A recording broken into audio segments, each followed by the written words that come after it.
The Galactic Soul, the Honorable Brother, the Revolutionary yourself, Darius Lockhart, and I'm here to tell you to watch Powerbombshells every Sunday at 1 p.m. Eastern on the Fight Game Media YouTube channel. That's right, every Sunday at 1 p.m., and that's on time, every time, because when we stand together, what time is it? That's right, it's nation time. Hey everybody, welcome to episode 136 of Powerbombshells. I am Sam, and that is Mel. We are just two broads talking about the wrestling we like. We're here to talk about Wrestle Dream, and also we are running on bubblegum and paper clips today as Mel lost power like at 11-ish, I guess it was. It was like 11, 11:15, and I can make this work, but you guys, this is so hilarious. So when my actual physical camera, I can get to do horizontal and vertical pictures, but the rest of my internal thing is just broken. And because I'm a cheap ass, I don't want to pay the $99 to replace it, and I don't want to get a different device. So you guys get to enjoy me in my pumpkin-y glory in this narrow little, I feel like it's old school. It's like letterbox. Right, yes. And I'm using a generator and my network. Thanks, Verizon. But this is how much we love you guys. Yes. This is how much we have to bring you. This is how hard we work to make sure that you get your Wrestle Dream free pre-show. Yes. And also, I miss Sam a great deal. So I was like, yes, I don't care. I'm like, plugs, and it's plugged into this. I saved you this pumpkin hat. I saved you. And it's like, I love the pumpkin hat. And I'm so glad that we found a way for the internet for her to be able to still show me today. I love it. Yay. We found it a few weeks ago, and I was like, I'm going to wear it for Sam. And I was like, wait, I'm not going to see Sam for a couple weeks. And then Miguel sent me that dope hat, and that saved me for a week. And I also got a road hat during a festival visit. So I wondered if you did when you told me you had you found a special hat, and I was like, is it a Ren Fair hat? I love the pumpkin hat. We'll say it's related because I don't just buy them at fair. I love to stop at the tchotchke stops along the way because we bring our own food and everything. So we stop for gas and bathroom breaks. Right. But we always are like, okay, we got to look at the funny hats in the different places. So I did end up getting we'll call it a festival hat in terms of it was part of the trip itself. It was part of the experience. So I did get one. It was very fun. So we'll decide if I wear that next week or if we do a live stream and then do it a couple weeks after, whatever. The plan is hopefully so. Hi, Colin, and I am feeling better. Hi, Colin. I'll just talk about this very briefly because we're trying to get through Mel's stuff. We're trying to get through everything so that Mel, while we were talking before we came on air, I lost Mel twice. So we will just go ahead and tell you there's a possibility Mel may disappear and hopefully be able to make it back. And so we're going to just try to go through the card as quickly as possible. And then if Mel disappears and doesn't come back, then you just get me by myself and we'll figure it out. So this show may be a bit shorter than what we normally do just because I have to be careful because this is my first podcast back since surgery. My voice everything seems to be fairly normal, but this will be the first time I've talked like an hour and a half straight. So we'll have to see how it goes. And then also with Mel being on a generator, we also don't know how long, we're trying to conserve as much energy as possible for her. But I will say, so if you don't follow me on social media, 2 weeks ago, I had surgery, had a hemithyroidectomy, which is where they removed part of the right side of my thyroid. It did come back. There was a tumor on it that was 4.6 centimeters wide. It did come back as cancer, but they do think that they got it all. They're pretty confident that they did. But for preventative measures, I do have to go back in and we're going to remove the other side, the other lymph nodes or the other thyroid, and we're going to check the lymph nodes in the throat. If anything looks suspicious, my doctor's just going to go ahead and get it all out of there so we don't have to do this again. So the plan is that because the surgery is scheduled for the end of this month. So the plan is to I'll be here for the next few shows leading up to that, and then we'll probably have some honorary broads again. But of course, that could all change. So just make sure you're following us on social media because we'll keep you updated there as well. But I just wanted to give you a brief update. But thank you for everybody who's reached out. I really appreciate it. And thank you to Mel, who has been incredible through all of this and through the whole Fight Game Media team. And I did finally get a chance to watch the show where it took two people to try to step in my shoes. But our fearless leader, Garrett Gonzalez, and also BJ Bethel were kind enough to step in for me and help Mel out. And I appreciate it. The show was great. I appreciate all the love that I got. And the show was really fun. I really enjoyed it. I wanted to be, I was like, man, I was so close to being in the chat that day. But then I was like, well, first I need to rest. And B, people are going to be like, if she's in the chat, why is she not just on camera? So People don't understand. They don't understand how illness works. It's like, guys, I can actually enjoy things while I'm not feeling well. It's amazing. Right. Thank you, Paul. Mel and I had joked before because sometimes, and they had warned me, they were like, you could potentially lose your voice after surgery. You may have some hoarseness. So Mel was like, well, we'll just do like Shibata and we'll just have you talk to your phone and have it. And then we'll just be like Shibata. You'll have a voice translator. Or I was like, or I'll just be in the chat and Mel will do the talking, and then I was like, then I'll have like paragraph long things in the chat, but we'll figure it out. So we were going to be Brad and Nikki and company.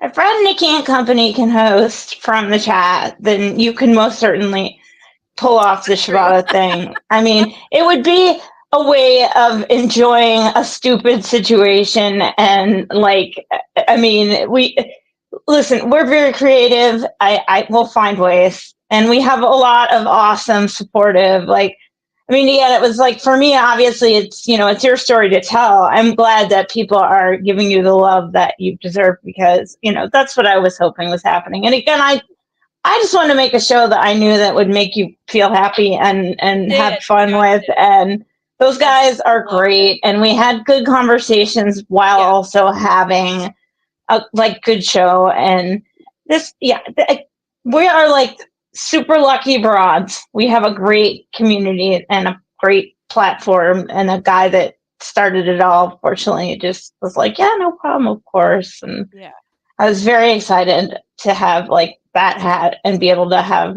him talk about Miguel, and just it was good. It worked. I knew it was going to work. I told you it would be fine, and it was fine. You're right. And it'll keep being fine. And if I have to stare at my earbuds and wait for them to die slowly because they weren't prepared, then that's what... Oh, no. Oh, this is so funny. It's hilarious. So first worldy. I'm like, can you hear all the generators around here? So, and I was telling Sam beforehand, is that we do have friends we have a volunteer fire department. And so I have closies that are involved with that. And so we kind of reached out and we're like, yo, what's up? And they're like, we don't know. And Bob said that he drove by to come over and get the generator rolling for me. He said that he drove by the substation and they were just staring up at it. And I'm like, oh, that's a good sign. I'm like, oh my God, what's happening? Yeah, Mel is but so I don't care. I don't care. Power. And I was like, oh no. I will get on this thing and talk to Sam, even for related area. And thankfully, when Hurricane Helene hit, it hit the day after my surgery. We were on the way home and it started pouring down rain. We were almost to my house and we couldn't see the roads. But then we found out that had nothing to do with Helene. It was something separate. But then Helene hit the next day, and we were so lucky that we lost power for maybe 10 seconds. We lost a few branches. My dad lost a tree. He was out without power a few days. Had a family members without power for a few days. Had a cousin lose a tree. But all in all, we were extremely lucky. And we're only about 2.5 hours from Asheville. So yeah, I thought when I was looking at the map, I wasn't even going to bring that extra up because you were already dealing with some. I was like, oh man, she's because you're Yeah, central, basically. And I'm like, that's so way too close thankful. to, like, you're so close to the middle that it could have gone either way. Yeah, and we've been watching it obviously a few days ahead of time to kind of see where things were at, and just thankful. My heart goes out to those to everyone affected by that, because it's incredible. And I was like, first of all, we're thankful just in general, but recovering from surgery, and if I had no power, I could not have imagined how that would have gone. And so I'm very, very grateful that we just had that we didn't really have any type of damage whatsoever. We kept power the entire time. So thankfully, we were good. And right behind that, I had a friend that I saw last weekend, and he ended up having to stay in Pennsylvania because he usually goes home to Florida during the week. And it was like he had to ride it out. Like, my brave and wonderful friend, who I was like, you're going to get through this. Like, unfortunately, they're in a high ground, like one of the few high ground zones, and the M1, the 13th storm of the season or whatever.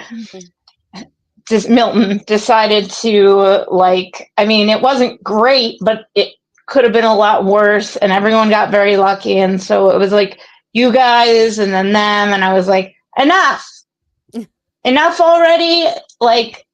And then, yeah, okay. So I was like, I am ready for this. Like, I'm going to go hang out with my friend. I don't care if I have to use this old ass freaking wire. And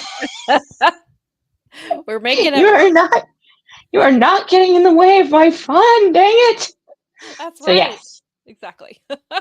So yeah, I'm glad that you guys got that's too, like, I'm doubly grateful for the fact that, because too many of it's because it's becoming more common. Like, too many of my friends were in the paths of these things and right. It's like, you don't want to make it about you. You feel so helpless. You're just like, I love you. Yeah. I'm here for you. I wish because you're like, don't make it about yourself, and make sure that your friend is okay, because that's the best you can do, because it's like the worst feeling in the world. And it's like, you don't want your friends to be sad or hurt or in these things, but you're like, okay, what's the best thing I can do? And it's like, send funny memes. Funny memes are always welcome, and I appreciate it. That's where I live. That's the world I live in. I'm like, okay, what's the most effective way that I can be helpful to this person that I can't really do like a physical thing for? It's like, if everyone was closer, we'd all, of course, come riding on over, and it'd be like, get in, jerks, we're helping our friends. But right. We just don't. It's funny. Like, I always feel like that meme where they talk about the fact that, like, where some of my friends live, and it's this like tiny sort of one of the like Venn diagrams. Yeah. And it's like my friends live, and it's like a tiny sliver, and it's like by me, and the rest of it is Narnia or some other place. Right. It feels like that a lot of times. It's like, on the one hand, that's my meme. The internet connects you and makes you feel like you're closer than you actually are, and then you're like, wait a minute, I'm actually nowhere near them. Yeah. But at least it's like educated me to giving to the right things and not listening to, unlike some people, it's where I go, that's a local organization, that's a mutual aid organization, that's a place that's going to directly help my neighbors. I'm not going to come down there and get in the way of first responders, because I have friends who are first responders. But it's like, what can you do? Well, there's like always mutual aid groups you can give to, and there's always the Red Cross and places like that. I've been trying to highlight a lot of them with like the local stuff. And like, we found one of the things that people don't really think about is because like people have allergens and like already have a hard time getting food. Yes, because like when you're in that situation, like, you can't get the food, but also if you eat something you're not supposed to, you can't get the medical attention you need. You can't get the medication. Right. You can't get to a facility. And so I found there's a magazine called Allergic Living, and there's a thing here in Charlotte. They work with kids who have food allergens, and they have come together, and they are working directly with people with food banks in Asheville and in Boone. And then I think they also found some places in South Carolina and Georgia, other places in Florida that have all been affected. And so there's a way now that you can donate directly to them, and they can get allergen safe foods to the people who need them. And then also one thing that I heard about like shortly after Helen hit was it disturbed a lot of Yellow Jacket nests, and the Yellow Jackets are pissed because they don't understand what is happening. And so they are stinging people constantly. And so they're obviously people are allergic and they can't get Benadryl and they can't get things that they need. So then they also have a way that you can donate to help get Benadryl and things to people who have venom allergies, which is, again, people don't think about that type of thing until it's either too late or till it already happens. And like, obviously my sister has some food sensitivities, and so they're not allergens, but I know how careful she has to be. So I can't even imagine being in this situation and then not being able to get the food that I can eat, or being worried that I'm going to get gluten, or if I have a peanut allergy or something like that, and then I have no way to get to a hospital if I have a reaction, or do I have an EpiPen? And so these are like just things that you don't really think about, but thankfully there is some stuff out there that's helping now to help these people that are in these areas to get that type of stuff, thankfully. So but yeah. And because that's those are teachable moments where it's like, don't forget about all these other things that are out there. These have been both fairs I've been to, both in Pennsylvania here, even though it was cooler, and up in Michigan. And it's because it's been warmer, and this is obviously why the strength has been the bees. They've been really, really, really like worse than ever. They were everywhere at both fairs. And one is like central Pennsylvania in the mountains in the second week of October, first week of October. It's like, yeah, and it's really bad. It's even Bob I worry about, because I mean, he's Mr. Allergic and he carries his EpiPen because I'm a nag, and also I worked with kids, so I was like responsible for people's various like needs and stuff. But it's a great point, and also it's a bummer, because it's like, this is not just one hurricane or one thing, or that these things are all connected. We need to be. Yeah. And yeah, Nikki says she's very allergic to yellow jackets. So it's terrifying to think of angry yellow jackets and it being difficult to get help. Yeah. Because Nikki has unfortunately been through some situations, which I don't want to, I won't get into now, but like, I can't imagine what that must be like to not know, like, I'm allergic to them, and what happens if my EpiPen doesn't work, or what happens if I don't have access to Benadryl. And then one of the other big things that has come out the last few days is getting colder in the mountains, and people don't have jackets. Right. They don't have boots. They don't have warm blankets. So that's what they're trying to collect now, is to get these type of things. And it's been chilly here in Charlotte, so I can imagine how chilly it's been up in the mountains. So give to the mutual aid groups, guys. It's easy to look them up. Most of them don't have the huge capacity to like have big websites, so they use a lot of Facebook and stuff, but it's always, yay! It's always better to like look into a local organization that's, helping the needs. They know what the needs are immediately, and they can direct you on where exactly immediately, and then that's another thing is they've been getting donations with like shirts and pants with holes in them. And so they're having to like, they don't have the time to like go through and sort these. And now they're having to stop what they're doing and like get rid of things that have holes in them and then continue on with what they're doing. And so like, just be mindful of things like that. Please don't make the work of these people that are already working their arses off harder. Right. For photo op. What? Yes. I guess we should talk wrestling. We should get to the reason we're here today. And also, Mel is on a generator, and we want to try to get through this. And again, and I apologize in advance if my earbuds go out. Right. And it gets loud. If Mel disappears, then I will just try to do this on my own. We'll see what happens. I don't think I'll disappear. It might just get kind of loud, or I have to unplug and stuff, because I think these guys weren't plugged in and charged up, so they're like making noises at me. So that should be fun. But what I'll do is I'll mute, because you guys probably already can hear, but you'll get to hear the lovely the music of the cacophony of generators about me. It's always something with my end. Yeah, it was funny because I heard the sirens go off when I was watching back the last episode, and I was like, "Yep, that's right on time, on brand for us." It's Mel's sirens going off. It smells noisy. That thing.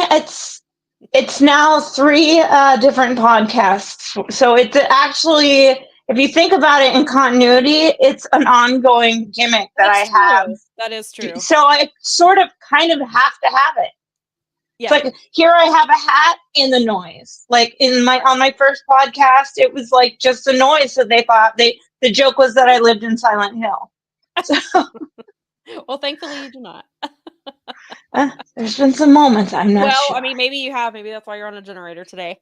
But we will generator. Best investment ever. For you here, we will definitely do. We actually do talk about wrestling, but it also doesn't help that We're getting there. I haven't been here in 2 weeks. Mel was doing real life things last week, so we took the week off because I was still in recovery. So we haven't seen each other. I mean, we've been talking this whole time through Messenger and things like the various forms of communication.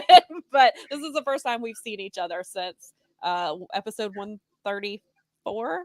I guess. No, 133. Yeah, no, that's right. 134. Yes. Because this is 136. So, as if we need to get into that right now.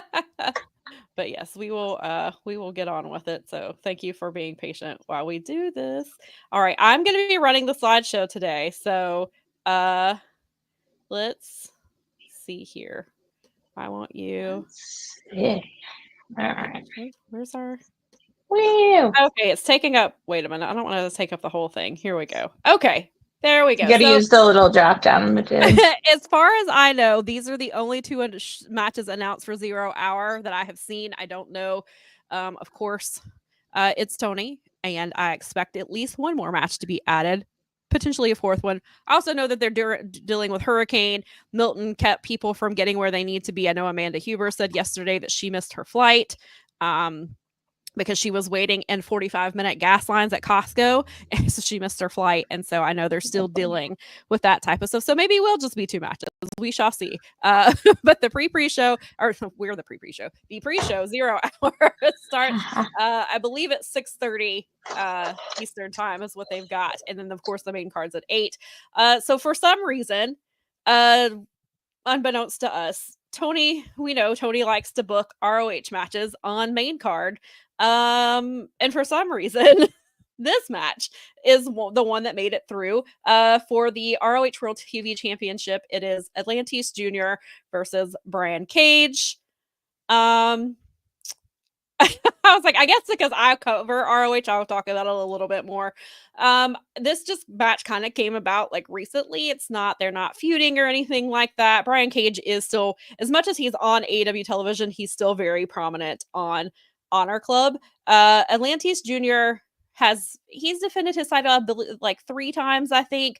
Like he just like Kyle Fletcher dropped the title to him in Mexico, and then so that was a thing. And then Atlantis, I mean, he's great. Atlantis is a great wrestler. It's just very, very ROH for them to handle this the way that they have. And we haven't seen him recently. I think he wrestled like a week ago. Maybe they had him on, I want to say. And then Brian Cage, like I said, he's there fairly often, obviously because Collision tapes prior to that. So he kind of does both. This is a match that we're having today on Honor Club. Or not on Honor Club, I should say. Not on Honor Club, because we don't do title matches there hardly ever. I mean, we did get one Thursday, so I should take that back before I get in trouble. But it's just the best. So, do you have any? I don't know if you have any thoughts or who you predict might win this match.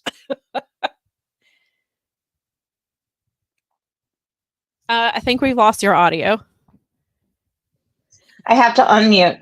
I am not exactly sure. It's like maybe Atlantis Jr. because they're trying to make pretty with CMLL and stuff like that right now. gets this one. Yeah, that kind of go back and forth with it too, just because I don't really know what we're doing here. I mean, it is because of the CMLL relationship. That's where it came from, because Kyle Fletcher did go down there and they've had, back and forth with talent. I assume Atlantis is going to hold it a bit longer. But then again, Final Battle is not until December. So does he hold it till Final Battle? I'm not so sure. But does he hold it past the day? I'm going to go with yes. But I could be very wrong, because we never really know what's happening down to Ring of Honor. Well, I mean, even your questions at the scrum made it pretty clear that Tony wasn't, he doesn't have good answers about ROH. Yeah, so if you missed it, Wednesday was the media call, and I was the only one who asked anything about ROH. I asked if ROH was part of the TV deal, like if it was shocking, if they were going to continue to shop it since it's not, was not announced. Are they shopping it? Are we staying put for now? I got this very long-winded answer that had nothing to do with what I asked, and I didn't even know if I was going to get an answer. And then finally he says that ROH was never part of the deal. He doesn't know where that came from. There were a lot of reports that were correct, but not that part. However, I have been told otherwise by people who would know that there was about a month period where ROH was heavily considered.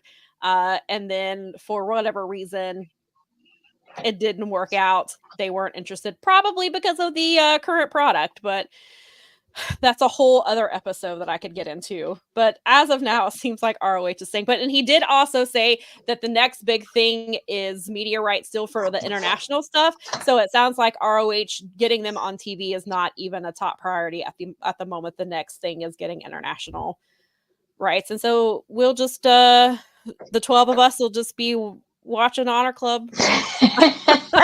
You're gonna for have to $9.99 wait a month and see. Hoping. I did tweet yesterday so apparently GCW is going to run Hammerstein again in January, and they ran Hammerstein like 2 years ago. And Kyle, if you guys remember, Kyle Sparks filled in for Mel a while back when we talked about love Kyle, ROH. read Kyle's stuff. Kyle is the coolest. Yeah, so Kyle Sparks, he's one of the 12. He is one of the 12. And so we were talking about having Final Battle back at Hammerstein. So I tweeted yesterday that I needed to see Athena defend her title at Hammerstein, and she retweeted it. Oh, nice. And her husband liked it as well. So I don't know. Who knows if anything will come of it, but Athena saw it and she apparently agrees.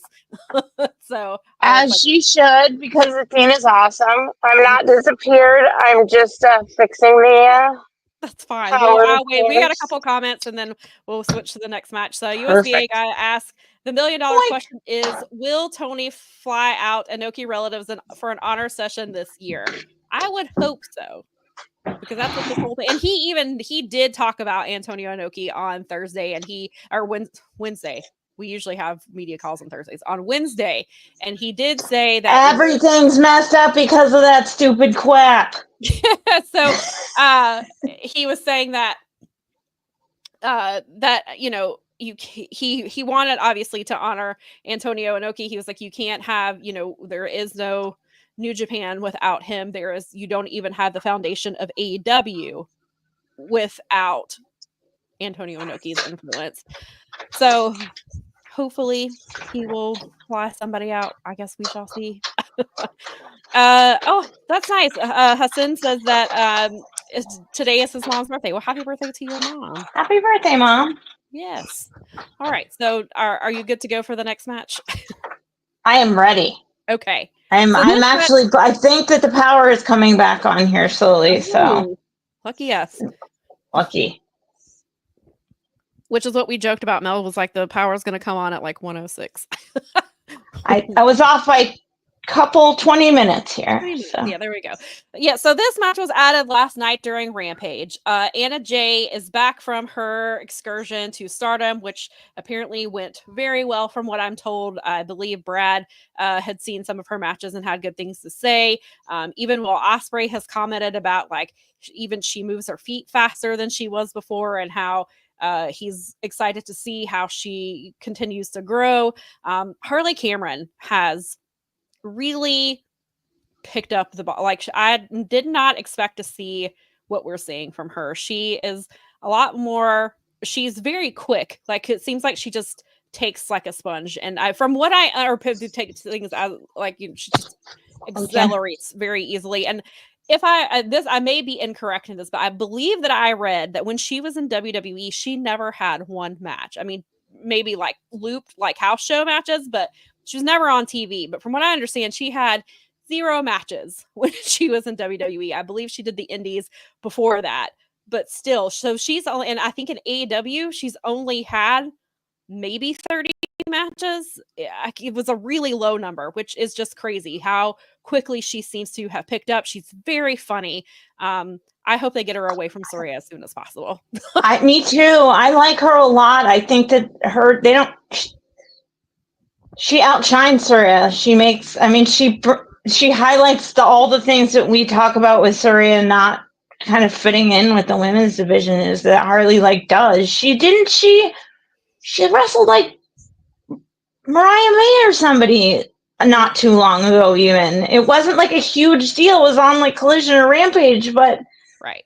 I mean, they must believe in her to give her a match with the champion right now. Right, exactly. And so she's to get herself and yeah, people you can find, it's the pre-show. Well, like I interviewed Deanna earlier this year and we talked about that. And she's like, we don't see it as pre-show and main card. We see it as we're on the show today. We've got to show out. And also being on the pre-show, we have to try to help sell a pay-per-view for people who have not bought it yet. And so she was like, it's a big deal. It's a lot of responsibility to be on the pre-show. And so, I applaud Harley for what she has been able to do. And I think that Anna Jay Anna Jay was really starting to before she went to Japan, things were starting to click. She was down in ROH and she was wrestling. She was wrestling some of the Japanese wrestlers that were coming in and she was holding her own and they were, they helped her a lot. And I think being in Stardom has only made her, even in the little bit we've seen so far, she's done well. And I know she's on the next New Japan show in the US. I just blanked on. I'm sure USVA guy can tell us. Is it in San Jose? It's not in San Jose, is it? Is it? It might be, but she's already been announced for a match. It's a 4-way match. Maybe not. Only because I think Garrett and Dave were talking about a San Jose show. Continue to use Anna Jay in that type of a format, which is great. And I hope, and that's huge for the women's division. They need to be developing other women. Boston, thank you. Okay. Oh yeah, we talked about that. Yeah. Yep. And so I'm really looking forward to see what Anna Jay does next. And I'm interested in this match. Not thrilled that there's one match on the main card, but it's on brand. But it is what it is. But I have Anna Jay winning here. And what are your thoughts on this one? I think that probably makes the most sense right now since she's back and they need her to get a big win in the scheme of things. Yeah. Oh, thank you. And then they're in Long Beach in December. Okay. Yeah, so I would expect Anna to be on some more of these shows with the New Japan shows in the US. I feel like that's kind of where they're going to use her more, or not more, but I just feel like they're going to kind of highlight her some more, which is great. They need to build up their women's division and focus on some of the other names, and hopefully the fans. I mean, she does have a tough task because Willow got over very easily but it's hard not to when you're Willow and you have, bless you, when you have the personality that you have with Willow. And so that is a tough thing to follow. But I think that Anna Jay could do well there. And I'm excited to see what she does and how she develops. Hey, Eddie, thanks for joining us today. Hello. Thank you for being here. All right. So these graphics will be in no particular order. So we're just going to talk about whatever comes up. We typically, Mel does try to put these together by the Bleacher Report, by their lineup, what they think is going to go in in order. We shall see. They're the ones that get it up the most. And they do have, or they did have they ran their pay-per-views for a while, so I kind of went with their predictions. So, Yes. although And we sometimes I do realize that I'm clicking on Chris's stuff or whatever, and I'm like, oh no. You have the great great Chris Doc Mueller over at Bleacher Report, who is Doc. We were chatting about other stuff this morning and having a laugh, but he's good people, and it's nice. It's always fun now because I've started to get to know some of you guys that cover stuff. It's like, oh, I'm reading one of Doc's articles. Oh, I'm reading one of Sam's articles. It's like, right. I know these people. They're cool. Yeah, Doc's great. We love him. He's good people. He is good people, and he's yet another one of our people that promotes us, puts us over, as it were. Do not contact him for IT for Bleacher Report. No, do not do this. Leave him alone. Leave him alone. All right, so yet another match that is happening on this another match is Chris Jericho and who was Briscoe. Chris Jericho, who was this is how he became the Ocho, was when he won the ROH championship. Has decided that he needs to become the Nueve, I believe is what he said the other day. So he is wrestling Mark Briscoe for the ROH World Championship. He already had the match. It was happening. And he decided that he's going to invoke Jay Briscoe's name for really no reason whatsoever. I hated that segment. I was so irritated. There was no reason to bring up Jay Briscoe. And from what I've heard, of course, I believe, knew Jay Briscoe because of the circles they ran in. Never even worked with Jay Briscoe. So the match was already happening. I don't know why we had to do that. I know he's a heel, but still, the match was happening. Mark Briscoe was cutting a great promo, and Jericho just stops him to say that. And I guess to make him angry. And so we did see, I will say, a calm Mark Briscoe that we saw in the promo he cut after is a little terrifying because normally Mark is 150 miles an hour at all times, giving us words of the day. That day, it's very calm, very short, to the point, completely unlike him. If I were Chris Jericho, I would be very concerned about that Mark Briscoe showing up to defend his title. So what are your thoughts on this one? I hope that Mark Briscoe beats the ever-loving crap out of Chris Jericho and that this just stops. Yeah. I mean, who's got the belt? Who's got the belt right now? Mark Briscoe has it. I don't see any earthly reason on the freaking, anywhere where Jericho needs to have that championship.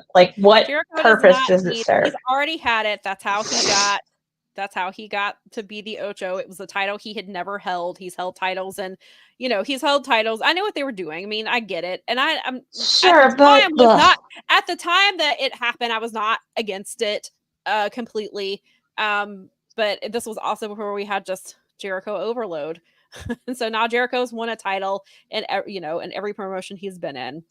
But there's no reason to go back to this, especially Mark has not been on Honor Club often. He has, the 12 of us who watched it when this match was all complained about how Mark Briscoe has not been on Honor Club defending his title. Well, the very next week, there he is defending his title against Matt Taven. See, 12 voices do matter.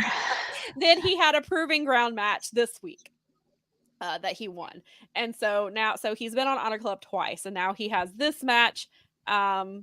Another reason I'm super annoyed by this is a few months ago, Shane Taylor told Mark Briscoe he was coming for him in his title. He was out. Then that would have been a better match. Yeah. Shane Taylor got injured on what was that card? It was one of the pay-per-view card. And then Shane Taylor has been back, but they haven't done anything related to Shane Taylor wanting that title. And Shane Taylor is who I hope Shane Taylor wins this title. I don't know if I assume they'll do this match at Final Battle and that Shane Taylor will win. And my hope, this is not what I think Tony will do because never know with him. My hope is that Shane Taylor wins this title. I mean, I would rather him win it next Thursday instead of waiting till Final Battle, and that he at least holds it through, holds it for a long while. Hopefully at least through Death Before Dishonor next July.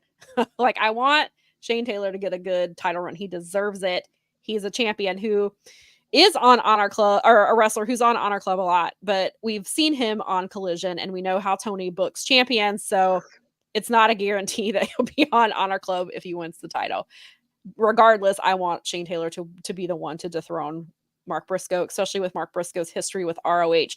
And then Shane Taylor is one of the best trio champions they've ever had. He means a lot to the more recent version of ROH, especially towards the last few years when they were under Sinclair. So to have Mark Briscoe be the one that he takes that title from, I think would be a lot more meaningful for somebody like Tony, who I do think he loves ROH. I do, as an entity, I think he loves it. I think he loves the history with it. It's just not a priority for him as far as when it comes to booking and things like that. So knowing the way that he loves history, I'm hoping that he sees it that way too, and will put the title on Shane Taylor eventually. But regardless, I think Mark Briscoe retains today. And I will be very upset if Jericho gets this title again. To me, this feels another time where they're shoehorning Chris Jericho into a pay-per-view when this could have, we do have the argument. 100%. I get that the women don't think of it that way, and that's great. And I agree with that. You need to take whatever shot you get. But do we need this when we could have had that and something else, or Mark Briscoe could have wrestled Shane Taylor or whatever? It's just, I get it, and I know that there's a certain element of people that are going to watch because of Chris Jericho, but it just feels like another forcing Jericho onto the pay-per-view again. Right, and if Jericho were to win, he's not going to Honor Club. He's going to defend that title. Is going to, he did when he was champion. He did wrestle on Honor Club a few times, so it's not like but. The way they book, especially the way they book their champions now, unless your name is Athena or Red Velvet, everybody else makes it to TV. So Jericho is just gonna, that title would be hoarded onto it's like the bloodline and the tag titles where it gets stuck in that void and you can't get out of it. So that's what would happen if Jericho wins. Lady B says that Jericho does what he wants to do. Duh. Lady B also true says, story. Here comes the money day. Kidding, maybe. All right, let's see if I can do a magic trick here. Appears. I don't think that's happening. I'm not. Listen, it's wrestling, and I will never say never, but I personally don't think it's happening. I could be very wrong. I may come back next week and be like, JK, guys, let's talk about it. But as of right now, my bold prediction is that Shane McMahon does not come to Wrestle Dream. That's my bold prediction at this point. Sure would be nice. All right. Let's see here. I might be able to do. Can you still hear me? Yeah, I can still hear you. Okay, I might be able to do a magic trick, so I'm going to see. Do you want to do that before your magic trick before we get to this match? Yeah. All right, here I go. Let's try. Let me make sure I'm using the right one. Magic. A friend of mine went to Nigel's magic show last night. How was it? She said it was great. She got to meet him. She sent us a picture of them together. And she was a huge Nigel. She's one of the 12 who watches ROH, and she was watching ROH before I was watching ROH. So she watched Nigel McGuinness in his prime in ROH. So she was very excited to see him. And I regret not going to his magic show when he was here in Greensboro. I should have gone. So if Nikki and I are talking about potentially going, we're going to try to go to All In next year because it's the day before her birthday. It's if Nigel's doing a magic show before All In, I would like to try to go to that because I've only heard really good things about it.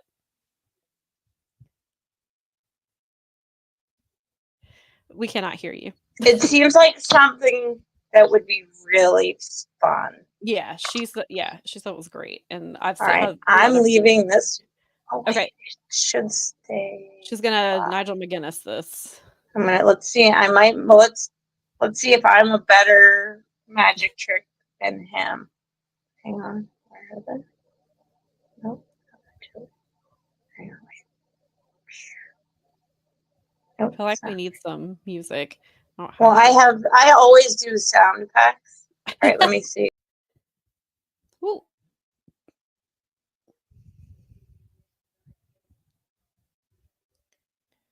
Let's see. Are we going to get Mel back? Is she lost in the internet web? Or are we going to get her? Maybe. We shall see. And while we're waiting to see if Mel's magic trick works, if you are not already, make sure you subscribe to this YouTube channel, because after Wrestle Dream tonight, there will be a post show that will be happening. I think it's going to be happening like 20 minutes after the show ends, but we will definitely post it on our social media. But make sure that you come check them out, because they will definitely be here tonight. And then, of course, the Dynamite show will have Fallout on Wednesday. And then we will be back next Sunday. And then in between, you also have the 5-Star Joshi show. You have The Wrap. The Wrap is not on YouTube, but it is on fightgamemedia.com and wherever you listen to podcasts. So if you are a WWE fan, you can check out The Wrap as well. Garrett is always hosting cool shows as well. And it looks like maybe the magic is working. We shall see. Come on. I know you.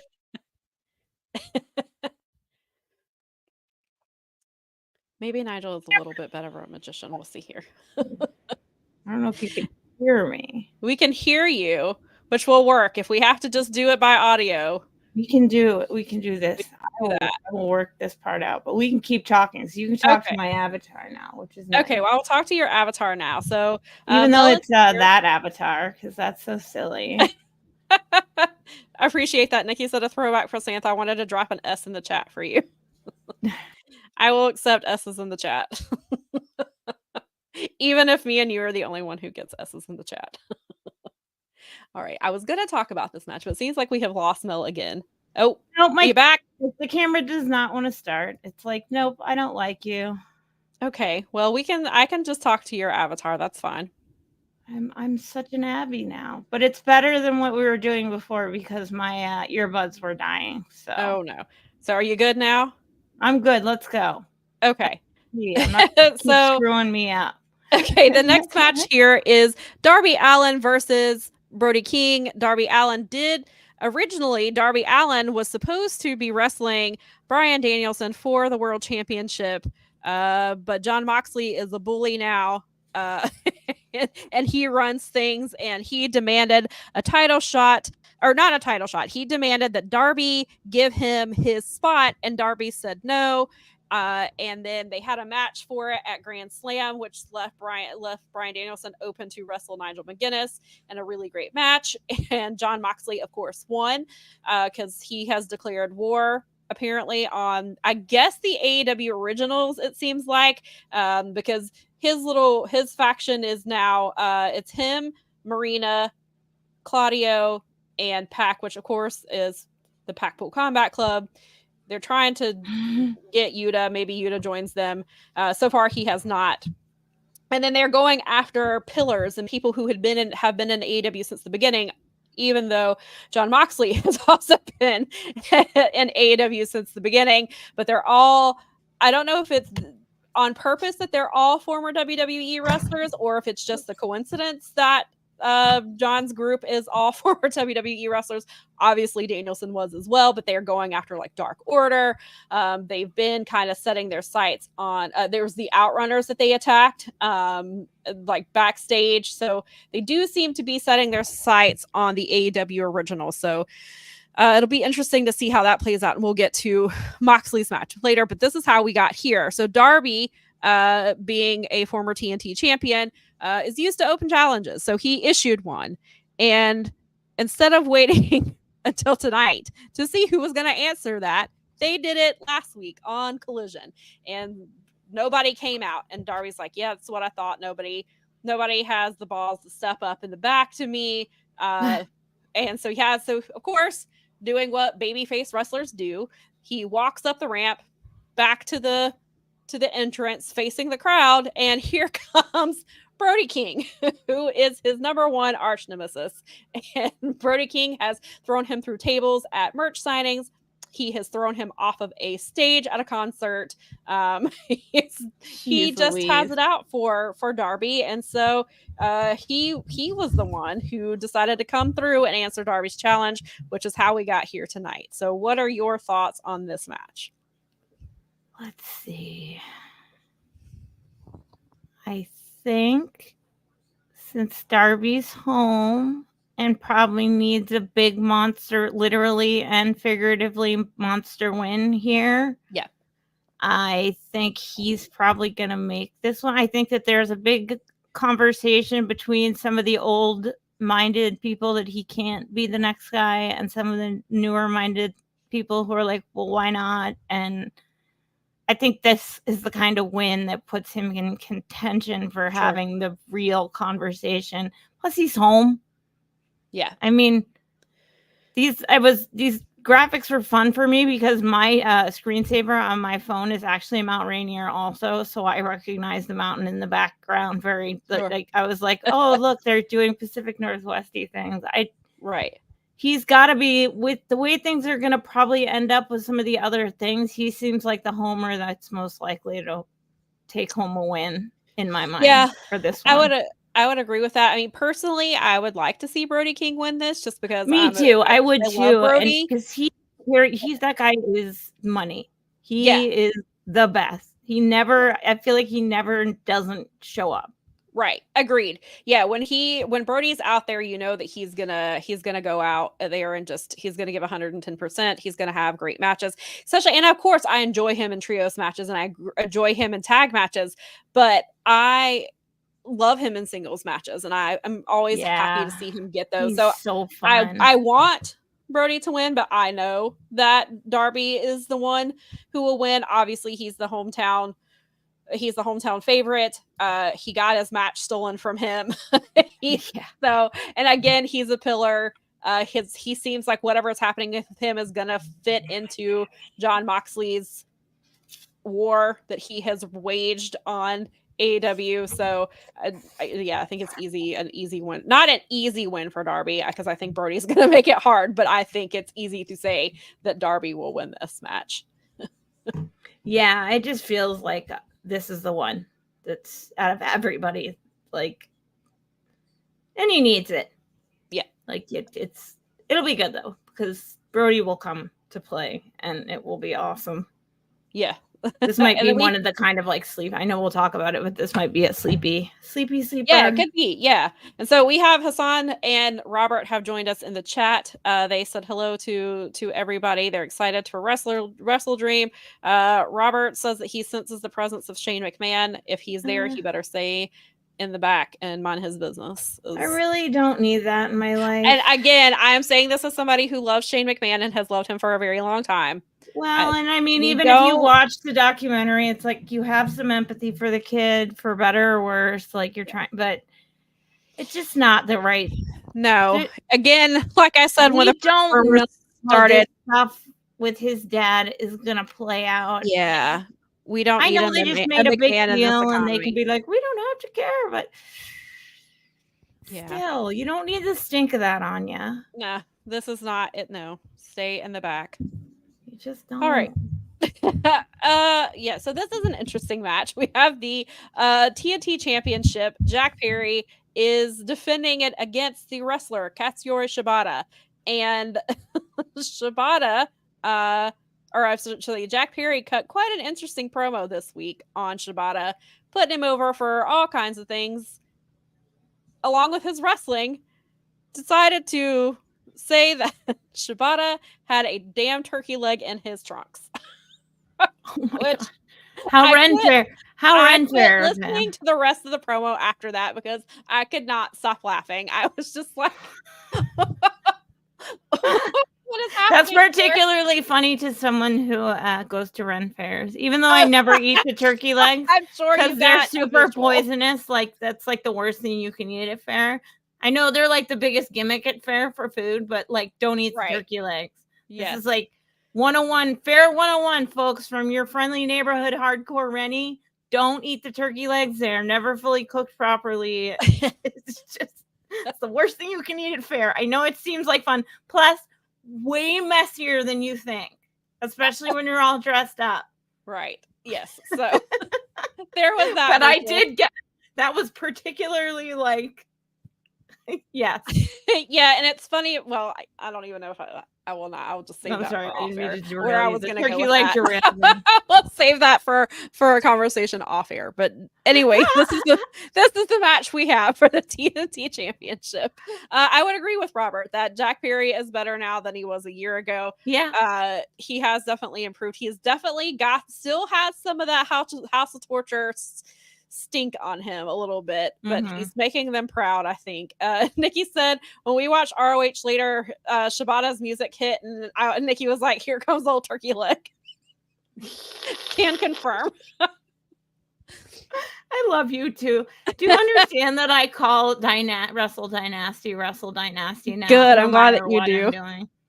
Good. Just I hope that it warms both of your hearts to know that I now call it Wrestle Dynasty. It does warm my heart. If I can convert more people to calling it I can't Wrestle Dynasty and Dynasty. And it's funny because when we talked about it before, when they had the Dynasty show earlier this year, and then Claudio tweeted it and he said it was pronounced Dynasty, and I was like, see, Claudio knows. That's right. And when he said it, I was like, okay, it's now confirmed by the Blackpool Combat Club. So right. Sam is 100% right. Like, and that was when he did it, that was what really pushed me past it. Was like, oh my God, Sam and Nikki. Like, if you missed the story back, if you were not watching back when that happened, I was on a music cruise, like, God, 10 or 12 years ago now. And there was a room where we all, that ships have different rooms and where it would be concerts. And there was one called the Dynasty, and one of the bands who was leading the cruise called it the Dynasty. And so that's what it became, and that's what all of my friends and I called it, and then that has just been it's stuck, and so now that's what I refer to it as, and so it is now Wrestle Dynasty. And it is Wrestle Dynasty here too. I think I caught Bob saying it recently, so I'm okay with it because it was given to me by someone I like. So as long as. And then Claudio helped the lore. He totally did. As soon as canon, he made it canon, and Claudio is definitely well within the bounds of making things canon. And that sure, exactly. So he's definitely earned that spot. Come on, he has. Agreed. Oh yeah, when he said, that's right, because I remember when he said that, and that was it for me. I was like, oh my God. Yeah, that tweet was great. Okay, sorry. No, you're good. Good. Okay. We had a message from Garrett from earlier. I had told him, and I told him we got it straightened out. And so he just wanted to make sure we were good. Oh, good. Lady B. I forgot and then remembered, but I remembered. Yeah, when you told me you got in touch with Jeremy, I went ahead and messaged him so that whenever he saw it, he wouldn't have to worry that we got it taken care of. And so he was just checking in. Lady B says, when it comes to the turkey leg comment, all I have to say is it's always the quiet ones. True story. All right, so we should get back to so I guess what are your thoughts on this match? Oh, of course. Yeah. What are your thoughts on this match, and who do you think is going to take it?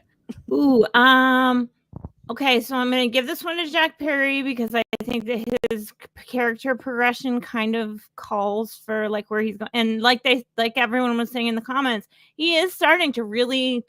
I didn't know how he was going to feel, and I don't hold him responsible for some of the crap that went on with the crap. I mean, he did play his own part, so we're not going to let him off the hook. No, nobody gets off that. Nobody in that situation. Everybody was wrong in that situation in their way, and some people were wronger because of their positions of power than others, and that's just a fact of professionalism, whether you like it or not. Right. But at the end of the day, it's like, okay, so this kid is moving forward. Everyone else has been allowed to move forward for the most part. They've either moved on or moved forward in the company. If they're gonna keep building him up as somebody that's a viable situation, like someone that's gonna carry a potential, this is a TNT Championship. This is a window to other things. I think that a lot of people are expecting Christian Cage to get involved in this somehow, right? Am I catching that right? It kind of seems like something But is happening there. I think that Because Jack maybe Christian's gets still- this one without too much help.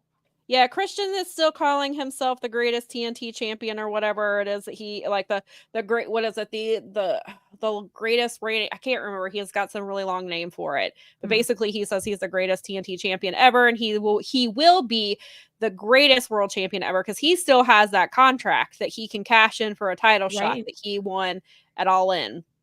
So there's still that looming. I don't know if they're gonna do that here. They may kind of distract him a little bit with the TNT Championship in the meantime. So we'll see. I think Jack Perry needs to beat Shibata. Yeah, that's a big win for him. Shibata is not supposed to be wrestling.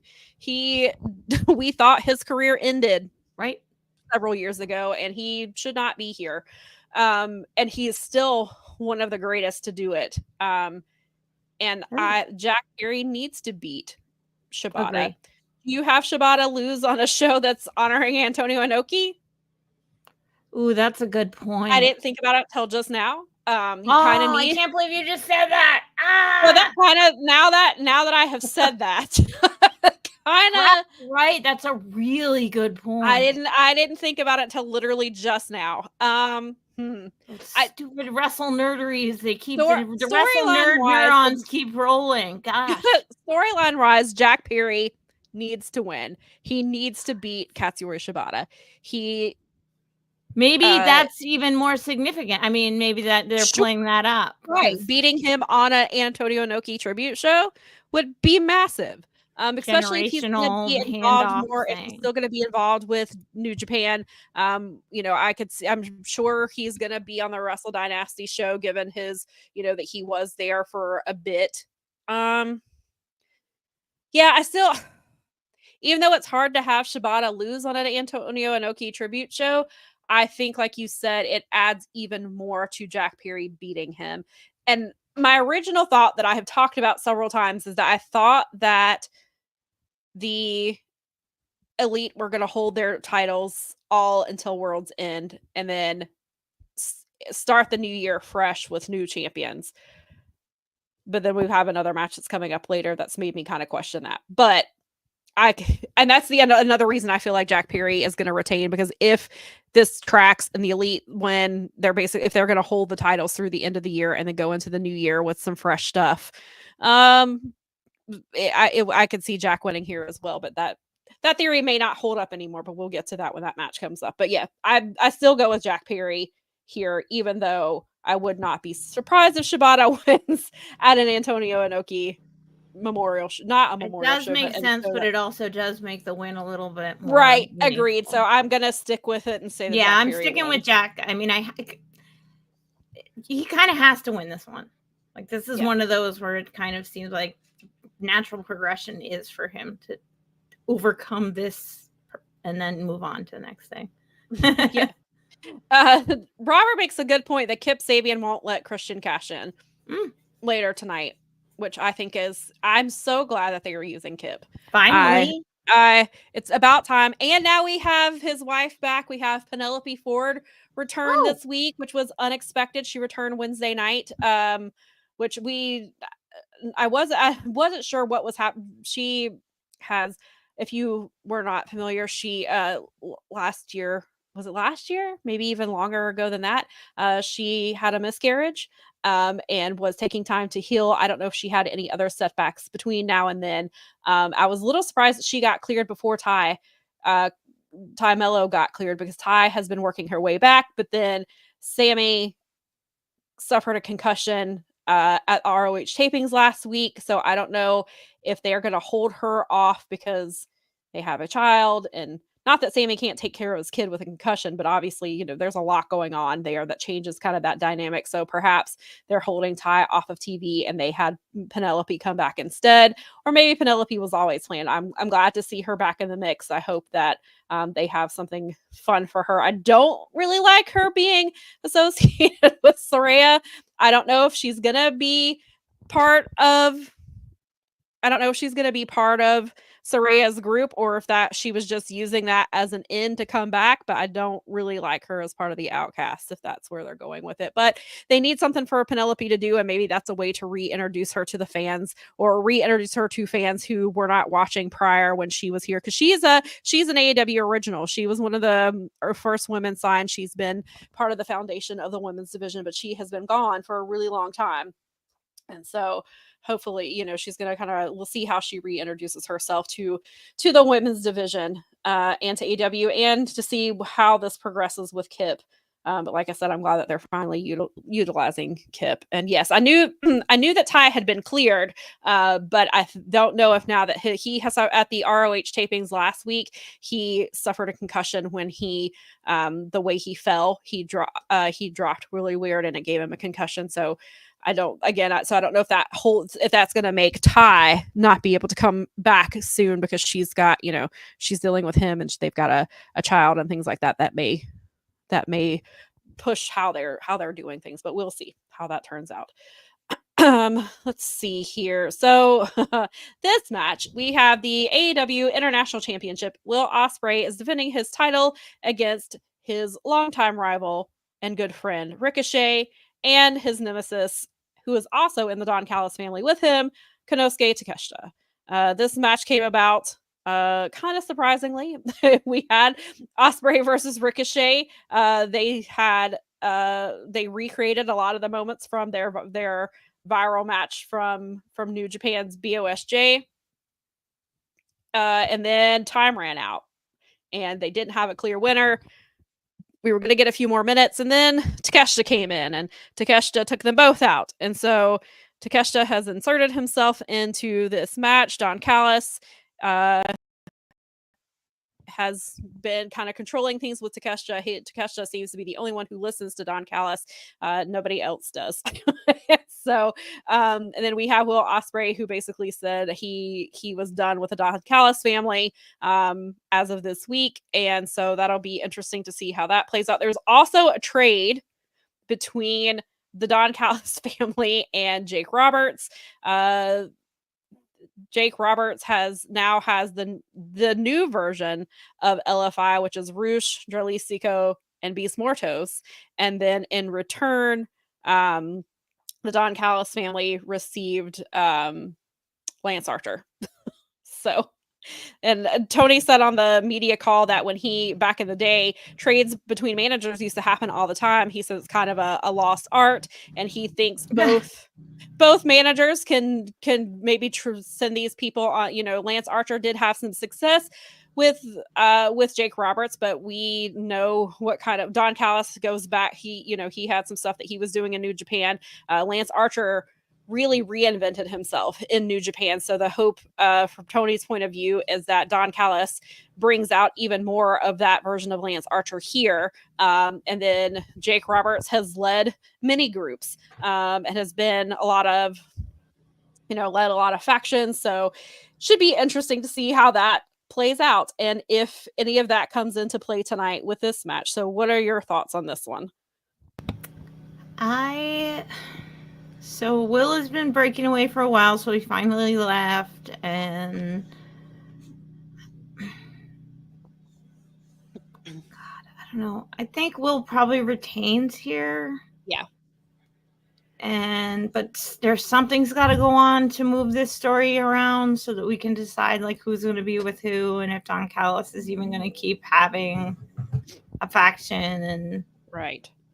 Yeah, we joked that it was going to be before we knew who the new member was. We joked that it was going to be Mark Davis. Yeah. Well, yeah. I mean, that would be funny. Actually, I wondered at first because I always forget that Rush is part of the Don Callis family, which is I think why they did it, because I think most people forget he's involved. And so I was going through the group and I was like, is it Powerhouse Hobbs? Is that who Jake is getting? And then they're like, it's Rush and Jarlisico and now Beast Mortos. And I was like, oh, that's right. I totally forgot. And Lance Archer, remember him? Oh, yeah. Right. Lance has been on ROH some. I know. And he's been on Collision. He's been backstage murdering he's people. been on more recently, and it's been nice. So, and they used him a bit more often in Texas because that's where he lives. He's from, yeah. So maybe they're starting to do stuff with him for setting up for next year's big Texas show. Right. Yeah. So. Yeah, because All In is next July in Texas. So we'll definitely see, I think, some decisions that'll go in there. So you're going with Ospreay here? I think I'm going with Ospreay retaining here with probably shenanigans because it's Don Callis. But I mean, I think that I definitely see some shenanigans between this. I do think Ospreay retains. I think it's I love Ricochet, but it is too soon for him to have a title. And I still am going with my theory that Takeshita wins the C2 and defeats Okada to become the international champion. Yeah.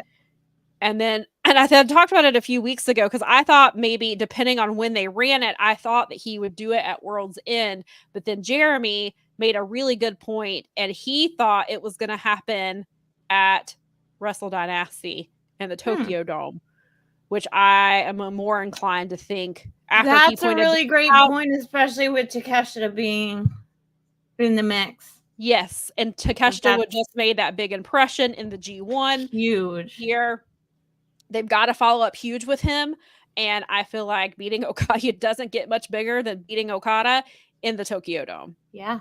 And so when Jeremy said that, I was like, oh, yep, there we go. That's where that makes a lot of sense. So I think that's how that goes. But I do see Don Callis shenanigans. Hassan says that Takeshita could win, taking advantage of Ospreay and Ricochet, focusing on each other and underestimating him. That's a very good point. Lady B said, is Sheeta in the minority still wanting Takeshita and Okada instead? Surprise, Okada isn't on the show at all. Yeah, I don't know if Okada is going to be involved somehow. Obviously, I have answered my question of where I think your question of where I think Takeshita and Okada is going to happen. I feel like it's going to happen, but I think it's going to be later. But it is interesting that Okada's the only person, the only member of the Elite without a match tonight, unless something gets shoehorned in, which would not surprise me. And Robert's pick is Takeshita, so we will see. I think that regardless, I think this match is going to be great. That'd be a huge fun upset surprise thing. It would be a huge upset, definitely. I mean, he could hold the international championship for a little bit before going into the C2 and or he could be 2-belt Takeshita, which I would also not be mad at. All right. Go ahead. Did you want to finish your thought? What was that? Oh, I didn't know. I thought I cut you off, and I was going to let you finish your thought. No, I got barked at. So. Okay. because of all the shenanigans. They've been very good, actually. I'm very. They have been very good. They're very good doggies. They deserve all the treats. You tell them that Sam says that they get treats. I definitely will. I will definitely be doing that because I can't. I don't want to jinx it, but they're being let's knock on one over here. Okay. So we have the next match with the Elite that is not Okada. We have the Young Bucks defending their titles against Private Party. This kind of goes back to, obviously, this was a really big match. 5 years ago, Private Party got the huge upset over the Young Bucks. That match was really great. I love that match. I still talk about that one. And then we thought Private Party was going to be a big deal. They dealt with some injuries. They both were out with injuries at various times. The Bucks, had their stuff that they were doing. They kind of completely moved that story away. And then we finally circled back and got the Acclaimed out of the title picture. And now we have Private Party 5 years later, and they have said, Isaiah has said, we've been saying all year, we were going to win the titles this year, new year, new champs. We got left behind. We're tired of it. We're healthy now. The tag team division is stale. We need these titles, and we're the ones to do it. And so here we are. And so what are your thoughts on this match? And do you think Private Party can finally win the title here? I mean, I hope they do, because it would be a nice change up, and they've been kind of fresher and stuff. Yeah, I'll take Private Party on this. Why not? Derail the Bucks, move them out of the way, get them on with whatever they're going to do. Yeah, I was, I've been in this boat that the elite were going to hold these titles through World's End. Then this match came along, and I was like, wait a minute, this could really shake some things up. This division has been beyond stale. It's focused on the same three teams, occasional focus on the other ones. The Young Bucks reportedly have limited TV dates. They poke fun of it on TV all the time about that now. And so I think this would be huge for Private Party. I think I still we talk about it all the time. I still will never forgive Tony Khan for never putting the belts on Proud and Powerful and never putting them on Best Friends when he had the chance. Yeah. And Private Party kind of got the Raw into the deal here too. And so I would like to see Private Party here. I don't know if that's what they're going to do here, but I'm pulling for Private Party, and I'm just going to go out. We'll instead of sticking with the elite, I'm going to just go with Private Party here. I may be Bold very predictions. wrong. I just feel like it'd be a good good change. It's the right change. It's a perfect place to change, and they're doing really well again. They're hot. They're fun. People are back into their gimmick. Like, let's go. Yeah. Lady B said that she missed the whole Private Party phase of AEW, so very interested to see how it turns out. Yeah, there was a moment in time in the early part of AEW, the top tag teams were Proud and Powerful, which is LAX, Santana and Ortiz, Best Friends, Private Party, Young Bucks. Like, this division was stacked. Like, they could belt anybody and would have had like exceptional champions. And then Penta Phoenix kind of changed, and wrestlers got brought in that you can't turn down Danielson and Adam Cole and things like that, but bringing them in kind of changed the trajectory that AEW was on at the time. They also had brought in a lot of former ex-WWE writers that kind of changed where things were going, and it just looks very different from 2019, 2020, even 2021 AEW. So I personally would like to restore the feeling, get back to Agreed. that. So I think that belting Private Party is a way to get back to that. And some people have brought up in the chat about Jimmy Jacobs no longer being gone now. Creative. From what was reported, it was amicable. He was just burnt out. But he was involved in a lot of the sports entertainment-esque storylines that we have seen. So I'm curious to see how that plays out, if it changes anything that we're seeing. But there are still quite a lot of former WWE writers and creative. So I don't know how much him being gone, how much that will change what we're seeing and how long it will take. It might take a few months to see. Like, they may let some storylines play out and then maybe reset in the new year. So we shall see how that goes. But I hope Private Party wins, and maybe that signals a bit of a new direction, because this elite story just doesn't work anymore and hasn't worked for a while. Totally agree with you. Barky. I'm sorry, barkiness. The Barkies are agreeing with you also. They think it's time for a Private Party. Oh my God. We're all, yes. Then we're all I think it's ready. I think it's time. I think so too. Lady B says big cultural changes normally happen in work environments when you have a blow like the last rating normal outcome. Yeah, that's a good point. Fair. Dynamite ratings sucked. Yeah, they did. On Wednesday. There's no way around that. On Tuesday. Or Tuesday, yes, Title Tuesday. Which was part of the problem, but I mean, they didn't do they did an okay job of advertising it, I guess. Yeah, I think that there's a lot of that. Crap out of me. We're doing this on Saturday, and that was on Tuesday, and it completely screwed my entire week. I have no idea. Right, and there's because baseball is on, and that's why they moved it to Tuesday. But last year they promoted the crap out of it. This year, not so much. Especially when they were going. The first hour was going head to head with the last hour of NXT, which NXT just moved to CW. They had a lot of the main event of that show. I went back and watched. I recorded it just to see the main event, which was Javon Evans versus Randy Orton. So that main event happened at the end of NXT, but was going head to head with AEW. How many people changed the channel for that? I don't know. But still, it was a very, there was a lot of big stuff. Julia was on Tuesday night show. Stephanie Vacker appeared on that show. So there was a lot going on, and I wish they had promoted it better. Does that change with what? And does Lady B makes a very good point. Perhaps they do some big shakeups to get back and get away from that. And some of that was, some of the writing there have been some really great things in AEW, but there's been some not so great things. And so maybe now they're trying to, they're taking a look at that and do it and letting a writer, whether it was a mutual parting of ways as being reported, doing it the night before a pay-per-view and days after a terrible rating, little suspicious. Feels like maybe a response to that was, okay, we can't do this. We just got this huge deal. We can't have shitty ratings. We got to change some things. So perhaps there's that. Maybe they're not done. We may see more writers exiting. Maybe. So we'll just see. We'll see a lot can happen between now and our next show. Yeah, seriously. I think it's logical to assume, though, with a new deal and a new situation, that you're going to need a new management infrastructure, as it were.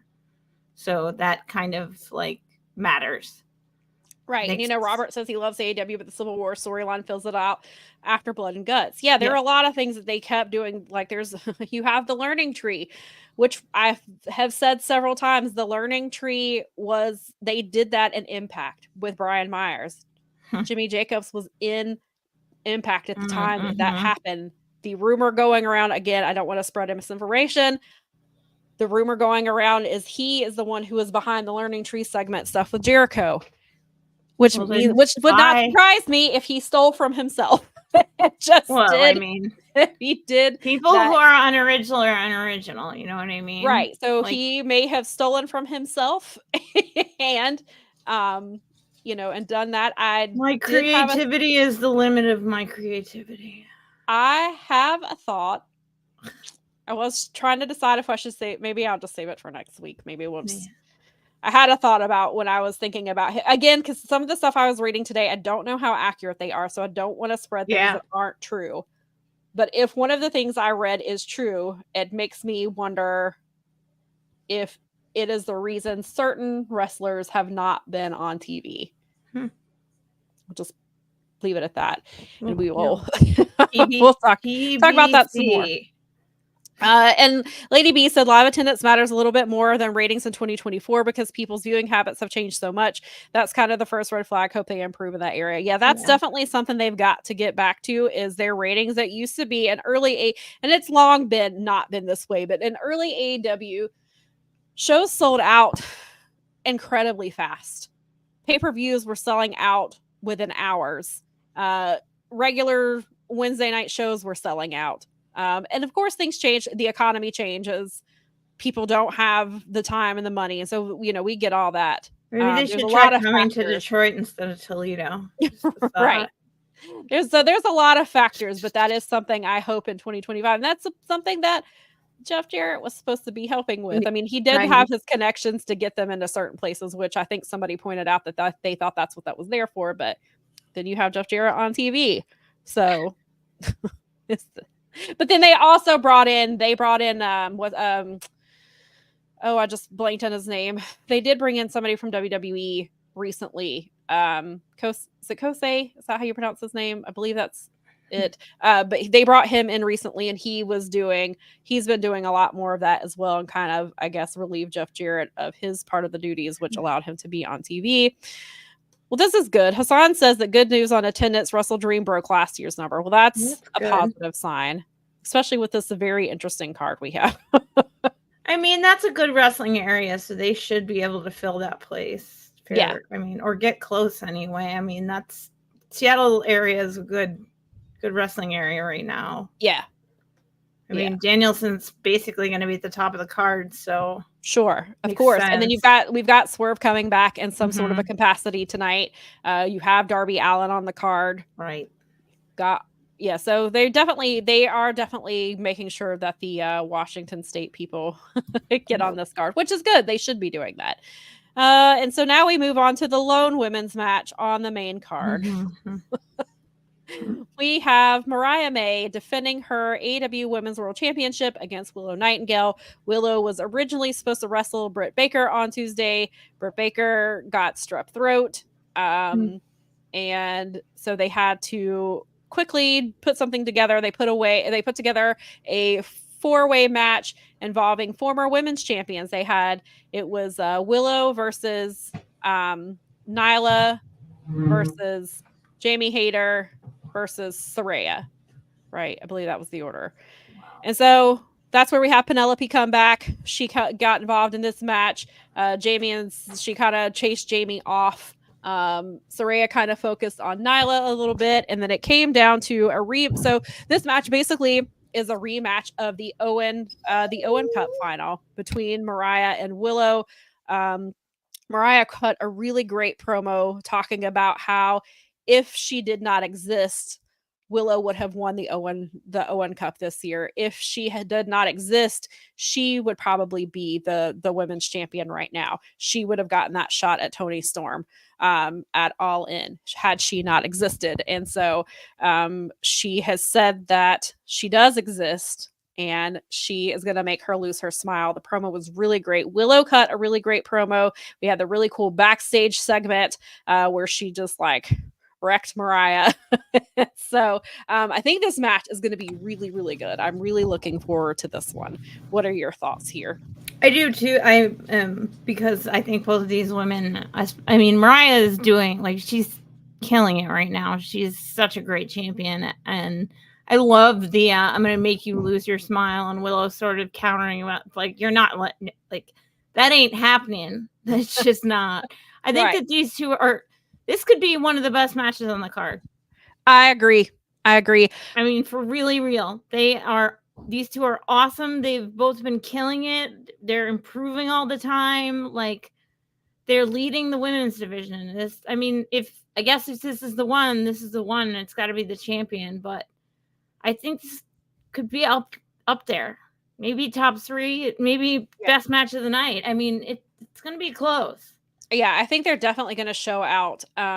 What are your thoughts on, I've seen a little bit about this. Mariah was built up in this really big story for a year to get this title. She finally gets it. But do you agree? Some people think that she seems directionless because she's just having random matches. She doesn't appear to have, a central person that is coming for this title. She's basically just defending it against whoever wants to. She's a fighting champion for sure, which, she's defended her title multiple times. And when she's not fighting, she's ringside at matches or she's on commentary. She's all over the place, but she does not seem to, other than she wants Mina, and she wants me to come back to her.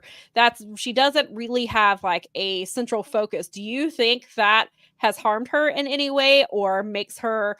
Do you think that was it a letdown for her to have this whole title reign for a year and then she's kind of we don't see her in one particular direction? I guess is what some people would say. What do you think about that?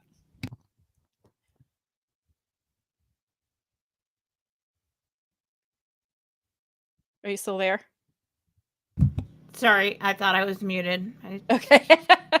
It's very loud still. I don't really see it that way. I think that some of the women that she's been fighting, she's been elevating them. I think that I don't know, maybe she's looking for the right person, but I feel like she just won this. She's kind of a sociopath. She's like got that, I'm the best thing around sort of thing. So maybe carrying on with that just a little bit and sort of having people swirl around her until someone lands on like, I'm going to figure you out and I'm going to come for you. And it could be Willow for all we know. I mean, something could go on that could come close where she maybe bucks on winning this, or I mean, there's a count out that doesn't get counted, and she like it starts to make her crazy. I mean, it could end up being Willow after tonight, for all we know. Maybe she's been directionless until Willow. Sure. So because I didn't really feel that way. I felt like she's this glamour thing has just sort of been her like. She finally got there. Give her a little time to like, you know, roast. I don't know. And then let some other people build around her. Yeah. Yeah, I get what people are saying, but I feel like she's been nothing but a fighting champion since she's won her title, and she is there all the time. If she's not wrestling, she's on TV somehow. Her character is there. She's, whether it's backstage or on commentary or watching in the crowd and scouting wrestlers, she's always there. And it's really great to just kind of get her feedback on some of the wrestlers, and she's scouting them. And I mean, maybe they do, maybe they are buying time, as Hassan says, to adding filler until she fights Tony in Australia. Tony, as we know, has been wrestling in Japan. She was supposed to wrestle La Catalina in Mexico, but because of Hurricane Milton, she was unable to go. And if you have not seen it, she cut an excellent promo. I mean, when does Tony not cut an excellent promo? She got a promo talking about how she talked to the government and they do not create hurricanes. And this is what she said, which was great. But they are, she said she is wet, but not the good kind of wet. Oh, jeez. Could not make it to La Catalina, but because the fans wanted it, they were eventually gonna get to this match at some point. So Tony is off doing Tony things, and Mariah's still here, week in and week out, and doing, she's always there. And then I do have a question before we move on, but since we're with the women's division, what do you think of them turning Chris Statlander back into a babyface right after she was a heel against Willow? I have no idea what it's like they can't. Chris is great, but they can't seem to figure out like what to do with her. And I think that they are taking advantage of her abilities by doing this back and forth BS. I think it's not. I mean, it's fine. She's obviously going to be, maybe she'll be the one Mariah lands on. Maybe Mariah's scouting for. Well, she seems to be preoccupied with Mercedes and Camille, though. So I don't know. I don't know. Yeah, I feel like we did all this work to turn her heel for nothing. Like, well, especially when she's fairly well a natural baby face. Yeah, and that's what Tony said on the media call, that people want to cheer Stat, which I get it, but heels get cheered all the time. Sure, and she was doing a good job at it, but if it was only for that stretch, then it doesn't come off as right. It comes off as less authentic. They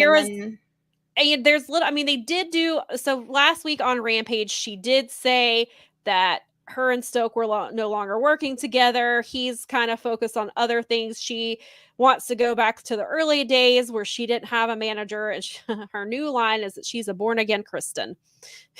So then last night they do a packet, or not during Rampage they had another package where she just kind of explains that and said that she lost herself, but then she also blames Willow for getting obsessed with her, which is weird. Like, why didn't you just say you got obsessed with the title? You realized it was taking over your life. Like, why are you blaming Willow for your heel turn? Like, just leave it at, I got obsessed with the title. I wanted it. It became my precious. I became Gollum. And, and I got a little crazy. And then I didn't win the title. And I realized that I got way off track.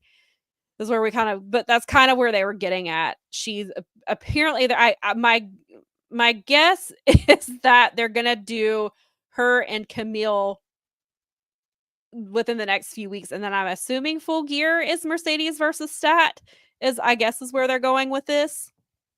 So, yeah. I mean, that would be the best thing to do. They paid Mercedes all that money, so they may as well use her with somebody that can hold. I mean, right. Stat's a good matchup there because she's so everything. It is, yeah, and I think a lot of people do want to see Camille versus Chris because there's nobody. Camille is, she's a powerhouse too, and I think having Chris Those is two would beat the obviously crap out of each other. That'd be a yeah, killer and so I match. think people want that match. I think they're teasing it a little bit. I mean, I guess they could do her and Camille at Full Gear, and then do at World's End have Chris wrestle Mercedes, but you've got Mercedes has to have something that she's not on this pay-per-view. I mean, it makes sense her beating up her. It would be Chris beating up Mercedes Muscle to beat up Mercedes. So. Right. So that's why I don't think that that's going to be a pay-per-view match. I think that's what's going to lead to Full Gear. I wouldn't stretch out Mercedes. Maybe they are going to stretch Mercedes and Chris out to World's End. And so that's how they're going to do it. But I would say have her wrestle Chris before then, and that Full Gear wrestle Mercedes. But unless they have a good, because as of right now, unless they've got somebody for Mercedes to wrestle at Full Gear until she can face Chris at, because she can't miss 2 pay-per-views in a row. she needs to wrestle at Full Gear. Yeah, I think so. Yeah. But yeah, so that seems to be where that's going. But I was like, since we're on the women's matches, let's talk about that. Nikki said I think I misspoke, that Chris said that Willow got obsessed. Okay. And we could have just left it as I got obsessed with the title and not bring Willow into this. For sure. All right. So we have a returning Switchblade Jay White, who is now apparently a babyface to wrestle Hangman Adam Page, because Hangman took out the Guns and he didn't like that. And so but Jay cut a really good promo. Jay was talking about how basically, like, you're in my way. I'm trying to get to the title and I got to get past you, and you're trying to get to the title, and that's not going to happen. You're not going to keep me from what I want. And that's basically how we got here. So what are your thoughts on this one, and who do you think takes it? I obviously am the biggest Jay White fan in the universe and always want him to kind of be like the guy and getting somewhere. But I do think Hangman, the trajectory of Hangman's angry millennial cowboy, probably has to put this beastie down, because and they've had good matches in the past. I mean, these guys go back to New Japan when they were both younger, because they're kind of in the same range of ages. And so I think it'll be a really good heel versus heel kind of like match. But I don't know. As much as I want Jay to win, I think it has to be Hangman in this just story that we're doing. Do you think Swerve gets involved here, or do you think they leave that alone for now? While I think that there's an obvious reason for him to, because he's home and all the other, I really kind of hope they don't, because I think that they need to take a pause on that one. Yeah. And do some other stuff and put some other people ahead of that, like where we've got Darby doing these things, and maybe get Jay White and maybe start a feud between these two, even, because they've got enough hate and anger between them that they could just be like two Sith trying to take each other out for a while until Swerve, because don't waste that too soon. You just had like the best situation right there. You don't need to rush back into it. And this is like a new leaf. Hangman is working through his literal demons, because like these guys do, I mean, out of like AEW storyline, but there is history here, so it actually should be right. I think I go back and forth with this, because I feel like on the one hand, Hangman, you want to keep him on a winning streak. He probably really wants to win in Swerve's hometown. On the other hand, you have to reestablish Jay White as being somebody who wants this title. You have to reestablish him. We're reestablishing him as a baby face. He's been gone for a while. Jay White is one of the best wrestlers. We've seen some stop and go with his character. When he first came in, struggled with him. There was some weird stuff that they did. He had an incredible C2. He and Juice are incredible together. So then they kind of went that route for a little bit. But but I think they have to reestablish Jay as a singles wrestler, and I feel like Jay winning. I don't know if Jay winning does more for him for what he's trying to do, but also on the other hand, Hangman is on this run where he's just running through everybody because he's angry and he's pissed. So I initially was gonna say Jay because I feel like Jay needs this win. However, losing to Hangman Page is not going to hurt him. Mm-hmm. And for the story they're telling, I guess I would lean more towards Hangman. I mean, he could be a brick wall. Like Jay could be the brick wall that Hangman slams into. It's certainly possible. He certainly got the charisma and talent for it. Yeah. But I do agree that they need to be establishing Jay. So this may not be the greatest thing in the world, but I because he's so good at what he does and he can basically work with he's worked with some really bad storylines so far. Yeah. And he still shines through. I mean, because he's talented. This is Jay. So yeah, and I feel like, regardless of who wins this match, I feel like Mel and I and Nikki and maybe some others are the winners because we are all big Hangman fans. We are all big Switchblade fans. So there's no we are no the winners here. Really. We're the true winners here. Regardless of who wins this match. We have Nick in the comments who says that Hangman is going on a big heel run. Jay White has nothing, so Hangman wins. Fair. That's fair. That's fair. And before we move on, Hassan says that Viva Van tweeted, "Chasing my wrestle dream. See you soon, Washington. Could we get a sudden match with Mercedes somehow? LOL." That's unless they're going to put Viva on Wrestle Dream. I would like to see Viva, involved more. I really like her. Definitely. I've seen her quite a few times. She's been in ROH. She's been on the New Japan US shows. I really like her a lot. So if they find a way to utilize her, I would like to see that. And so I would like to see Mercedes versus Viva Van. I'd be and Hassan does. Oh, sorry, I didn't mean to cut you off. Go ahead. No, you're good. I said I would be on. I would totally be into that. You go. Hassan says there was a huge pop for Jay White when he returned. Yes, there was. Thank goodness, people. The people love Switchblade. He's so good. He's so good. He so really good. is. And it'll be interesting to see him in a babyface role just because he's such a good heel. Mel and I have said before when he was in New Japan and he was doing heel work there, he was our favorite heel. There was nobody the best in the business for there was nobody doing heel, and not that he can't be a babyface. He can. I'm sure that he can. He's definitely do it. A very good heel. He's such a cerebral heel, though. The things maybe he does he's are be kind of a tweener where he's not completely heel. He's not completely babyface. He could walk that line very well. I think definitely, depending on what they have in store for him, and hopefully it's something big because Jay White needs it. If you got that caliber of a wrestler. Seriously, you got to figure something out for him. Even though he's incredible with Juice, they play so well off of each other. Really it's so entertaining. Let's see here. We have this team match that was added last night at Rampage. MXM and the Acclaimed have kind of been doing some back and forth stuff.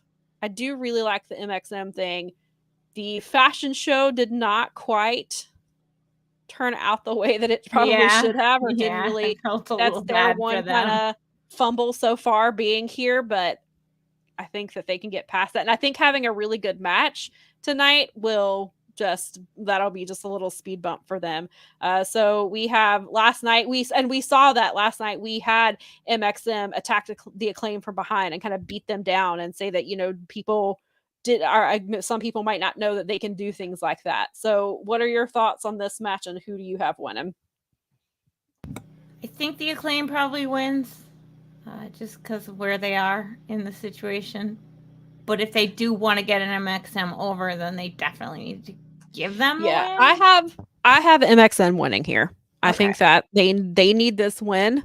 More than, I guess the Acclaim does. I wouldn't. I know that how you've been feeling, especially just like with the private party thing. Like it might be time for another new tag team. Like we need MXM and private party to win tonight to kind of And also, there's gonna be I forgot about this. This is gonna be actually a trios match. They've MXM said that they've got a third person with them. So Oh, it's gonna interesting. be. I think so. It's actually. I believe that the match So the is. acclaimed and daddy ass, and then them and somebody. Yes, I believe that's how it was. That's how it Interesting. was phrased last night, and it feels like a third person is gonna be here. I'm trying to figure out who. I feel like it's going to be somebody already on the roster. I don't So feel like you it's don't going to think be. like Lashley or somebody's going to show up No, I here? joked that it would be funny if it was. I joked with Nikki. I was like, wouldn't it be really funny if it was Bobby Lashley? I'll get to where I think they're bringing him in. My guess, I think it's just wishful thinking. It's really not. I guess I will say who I would like it to be is Scorpio Sky, because Oh, that's right. Yes. we've hinted at him twice. And then they keep dropping the ball, which I wonder if it's not related to the person who is no longer in creative. I'm curious if he had anything to do with these vignettes that never followed through. I'm not positive, but I'm curious if there's any relation in that. But we saw several months ago, they showed a promo with Scorpio Sky. He's coming off of kind of this smarmy the smarmy person who thinks he's a baby face, but he's really a heel. And then he was in a random private party vignette, and then nothing. So this would be a way to bring him back. I was like, he was in Men of the Year, perhaps. That's that. I don't know. Hassan and Robert had a really good. I didn't think about this. They're both saying that we've got Dijak being said yeah, in Donovan here, and I'm Dijak. like, I would not be upset at all if it was freaking Dijak. I love that guy. I saw him in like the Royal Oak Musical Theater at an NXT house show here. It was freaking fun. Yeah, Mel had a different experience with Donovan Dijak than I did. I saw him in ROH and thought he was boring as hell, and I did not like him. Interesting. Okay. I didn't. So I didn't care. So that rubbed off with me when he came into NXT. I didn't care about him in NXT. He's very funny on Twitter. But they do have a lot of history because of Retribution.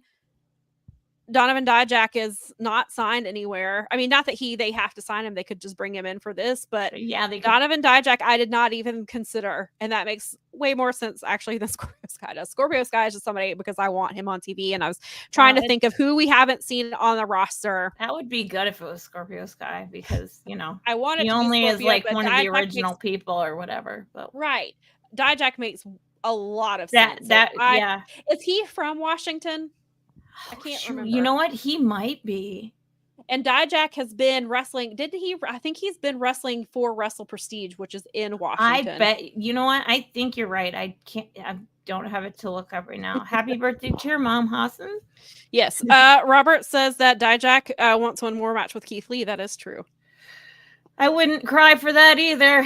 Yes. I don't. Again, there's been some rumors about Keith Lee's health recently. Yeah. Or him just not being cleared for something health related. I wish him the best. I just want him to be healthy. Him and Luchasaurus. I was about to say, and Luchasaurus, bless him. He has been through so much, it sounds like, the last few weeks. Best vibes for that guy right now. He needs him. If neither of them ever wrestle again, but they are healthy, then I will gladly take it. I would rather them both be healthy than to ever.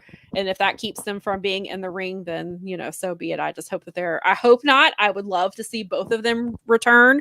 Not at a risk of their health. No, not at all. So best wishes to both of them. I hope they are both that will not amuse me in any way. I do not need to be entertained by people hurting themselves. Right. And we are in a different time. You and I in the future, we need to have a conversation, because talking to my Ren Fair friends, the social cultural stuff that's going on in wrestling, where people are struggling to get people to understand like representation and what's right to say and what isn't right to say, and sort of people like not liking the change and not liking the using woke in the wrong way. That's happening in the Ren Fair situation as well. Interesting. And I think it'd be an interesting conversation for us in the future, because the same sorts of resistance, my friends were talking to me, the same kinds of resistance to being aware of like who my audience is and what I'm saying, and being able to be funny without being gross and mean and misogynistic and sexist and racist and all these other things, like because of the culture of carnivalism and the way that the kind of it used to, there's not, we're really mad you can't grab more titty at the Ren Fair kind of attitudes. Oh, right. boy. But it's very interesting. And it was funny because in talking to them, I was like, wow, this is happening across both all these independent talents that they're having similar problems in these crossover scenes. Sure. And it's something that it makes sense, especially they both come from a carny background. It's all from the same stock. That's why Right. I thought it would be obviously not today, but in the future, because so many of my friends were saying things that you and I have talked about that we've either complained about or we've pointed out to people, or people that we support have pointed out to people about, essentially, like, you gotta it's okay. The change is okay, and you gotta let go of the past. You can't live there forever. Right. Yeah, wrestling definitely is a mirror to a lot of things that happen in society. Amazing. Sure. Like, it was very cool. But future, just that made me think of it while we were having the conversations about these people coming back and their health, and they need to be healthy and not amusing me at the expense of their health. Right. Exactly. Agreed. We have this match, which I'm looking forward to, but also not sure why it's here, and why we have this, or we even have the last match. We have MXM and the Acclaim, but we can't have another. They're in a weird spot. I mean, maybe they'll be earlier in the card, and they want to end up where they are on this list. I mean, I think they seem like earlier in the card type of matches. Maybe they'll mix them in between some of those heavier, probably Osprey type of. Sure. Yeah, I think you're right about that. Yeah, I mean, before you get into this, you'll get a kick out of knowing that when I saved this slide on my computer, I saved it as Tribal Chief.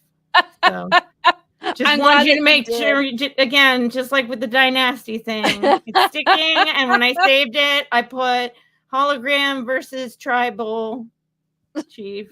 I love it. How about, Nikki and I are going to DPW tomorrow. They're going to be at the Grady Cole Center. Yay!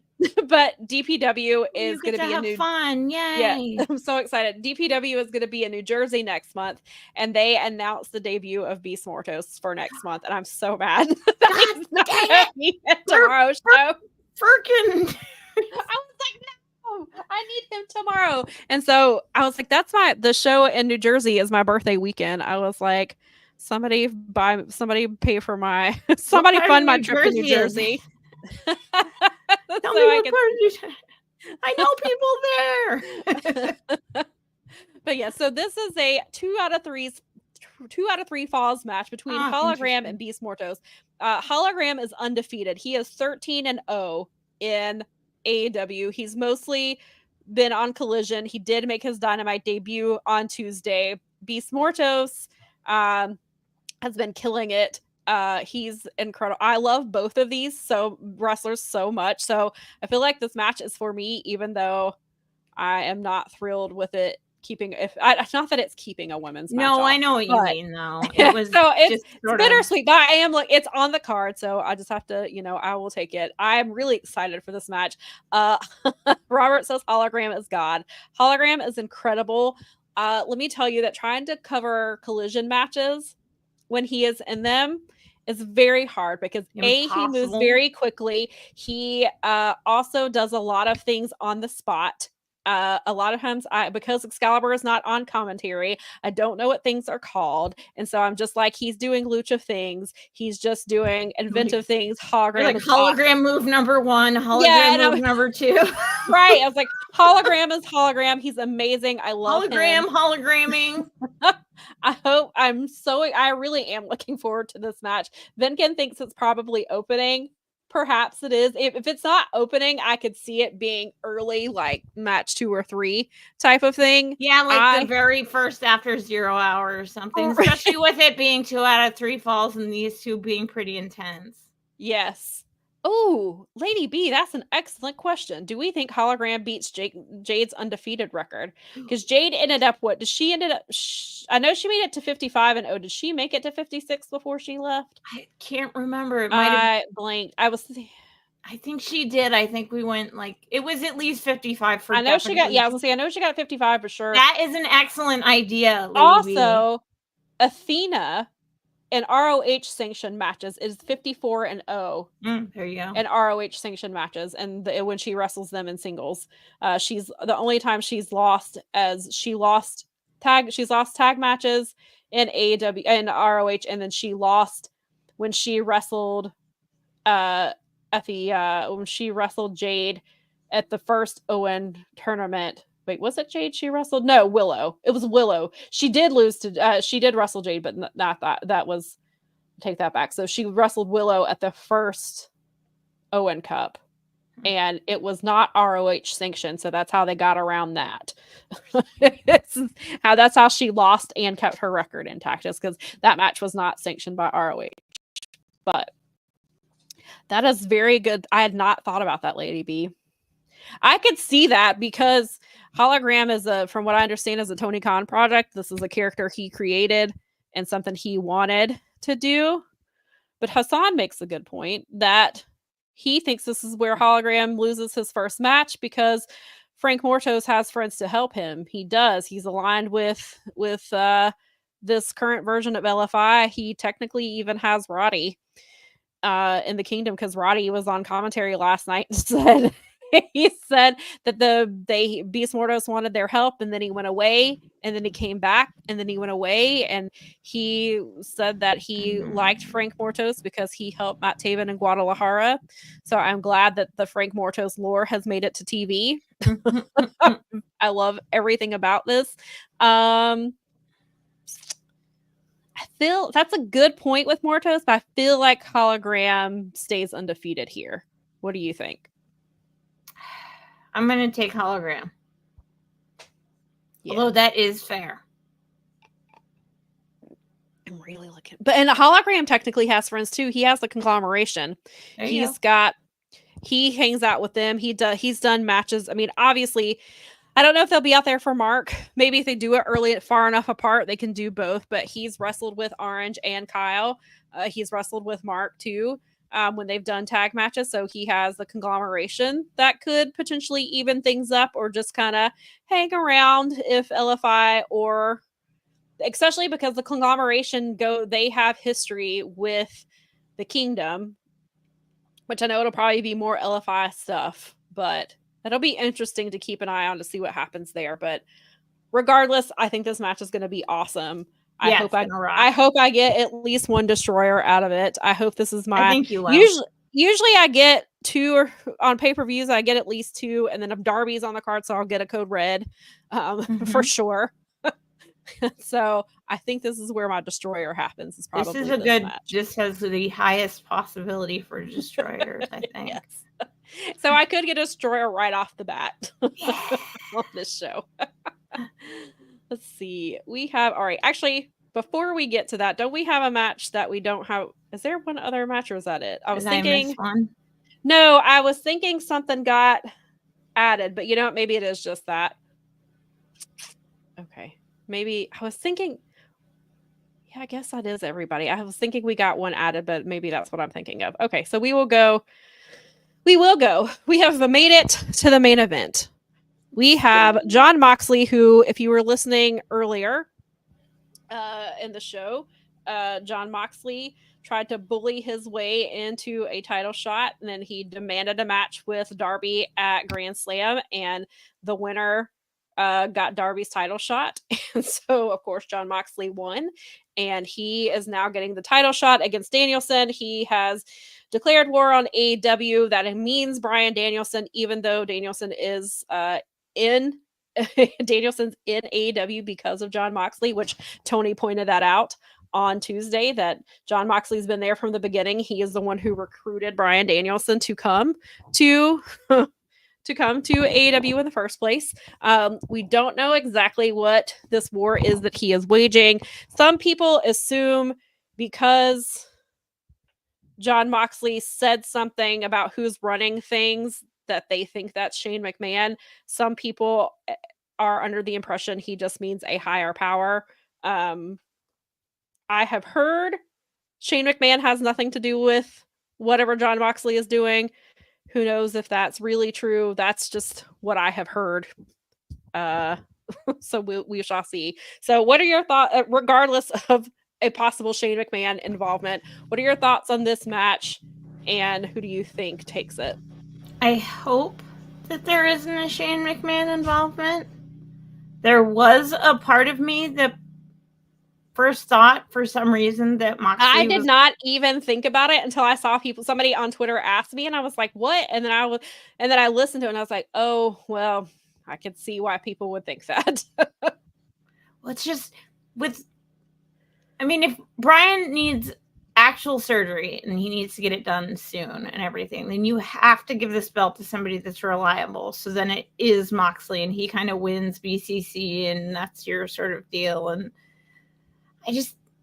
are they going to retire Daniel Bryan in Seattle or Tacoma? I mean, I guess that is another factor, because there were rumors that there were talks of having Darby win here when this was that match, and you and I were saying that we didn't feel like Darby was ready now. And Danielson there was some comments from him this week, again playing up I'm injured and I need surgery, which he does before every pay-per-view now. That's a thing that he does. Now, I'm not saying that he doesn't need surgery or that he's not injured, but Danielson loves to lie. Right. None of us really know how injured he is. Mm-hmm. I do think surgery is coming at some point. I get the idea of having Danielson lose, and like how huge that would be for Jon Moxley, retiring him full time in Washington. And then going on the versus Darby sort of situation. Right. And then Moxley and Darby. So I could see that. I am still going with my original theory that Bryan Danielson holds on to his title until he goes to the Tokyo Dome. I feel like he is going to wrestle ZSJ. I think ZSJ is getting ready to take the title from Naito. It does not have to be a title match in any way, shape, or form. Like, neither of them need the title to have the match. Mm-hmm. They could do champion versus champion, not a title versus title thing. Like, I don't see either title being on the line there. But I feel like if Danielson is healthy enough, that is the match. That's the match that Bryan Danielson wants more than anything. And that's kind of what they're doing here, is giving him, he's going through his checklist of matches he wants, and they're just giving him what he wants. And he has wanted Zach for a really long time. They were supposed to wrestle at, injuries have happened and they've not been able to roll. Things have come up. I think I think that he goes into Wrestle Dynasty as champion and wrestles Zack Sabre Jr. as champion. Sure, he could. I mean, somebody pointed out maybe he loses here tonight, takes a few months off, comes back at the end of December to set up his match with ZSJ in January, which, certainly possible. But I feel like I feel like Danielson retains here. I feel like Danielson stops Jon Moxley from whatever it is that he's trying to do, and is kind of this barrier between whatever. Maybe we get a little bit more insight onto what Jon Moxley has been talking about in this war that he has declared on AEW. But I was going to say he's the perfect foil for that, which he is. But then I'd guess, you do have Darby in the wings, where you could have Darby kind of take on that role. And then there's the Yuta factor. Yeah. We saw them team up on Wednesday, and Yuta got his ass kicked while Danielson and Mox were fighting backstage. Yuta is reaching out for Danielson's legs. Daniel is yesing for his life to keep them from getting in the ring. Yuta is desperately trying to get his attention because he needs help, and then he helps him at the end. Does that piss Yuta off, and Yuta decide that he's gonna align with Jon Moxley and company? Or does Yuta just say, to the hell with both of you?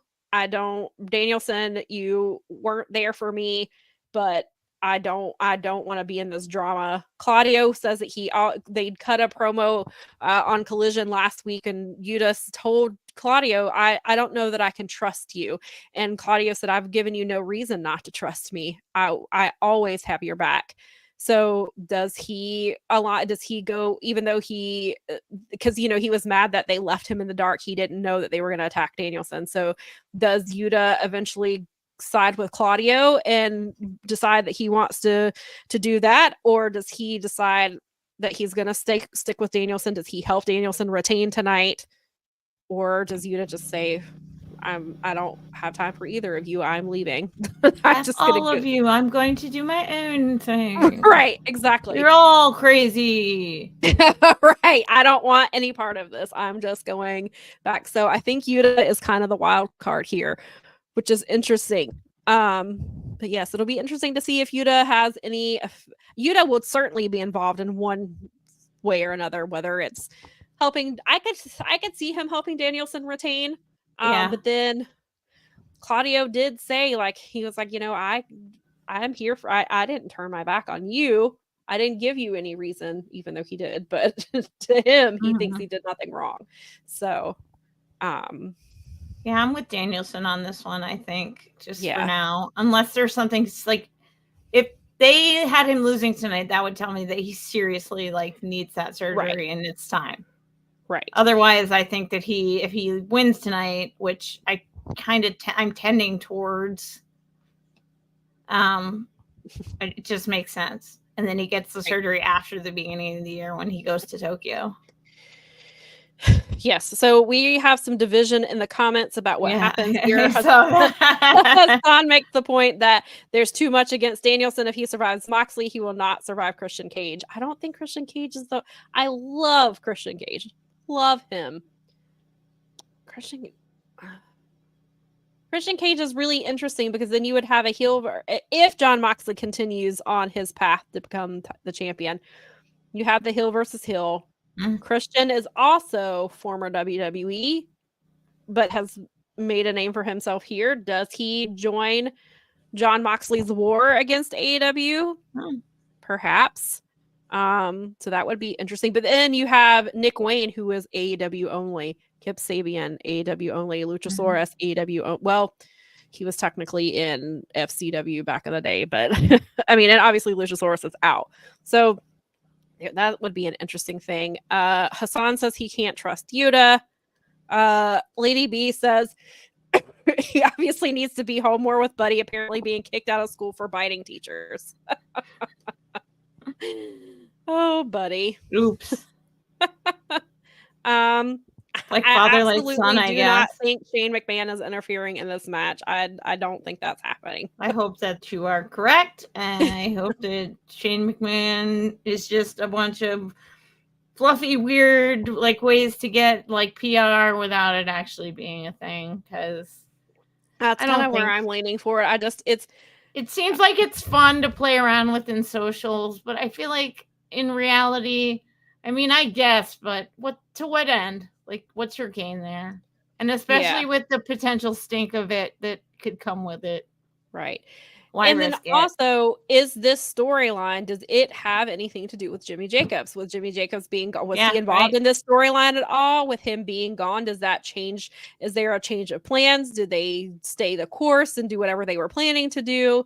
I mean, again, I have no idea if he has any involvement here. This may just be a Jon Moxley thing. Maybe this is Jon Moxley's idea, and he's taken, him and Danielson have worked out something between them to move. It could have nothing to do with him at all. But if he is involved in the writing, does that change what happens tonight? What happens moving forward with this story? So there's a lot of factors at play. I mean, there is the Shane McMahon thing. You do have Christian who has a title shot at some point, and as Robert points out, Kip is not going to let Christian cash in, at least for a while, maybe.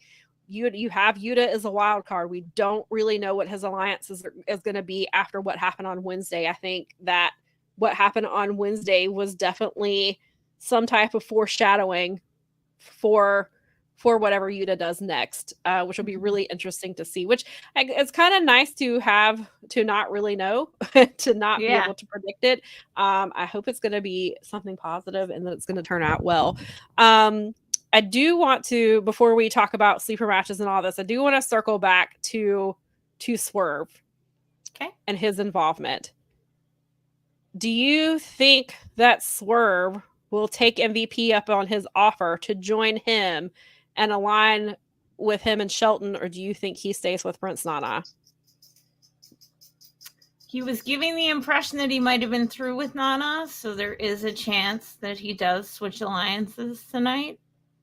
Because he kind of was already starting to be like, I'm done with you. I don't need you anymore.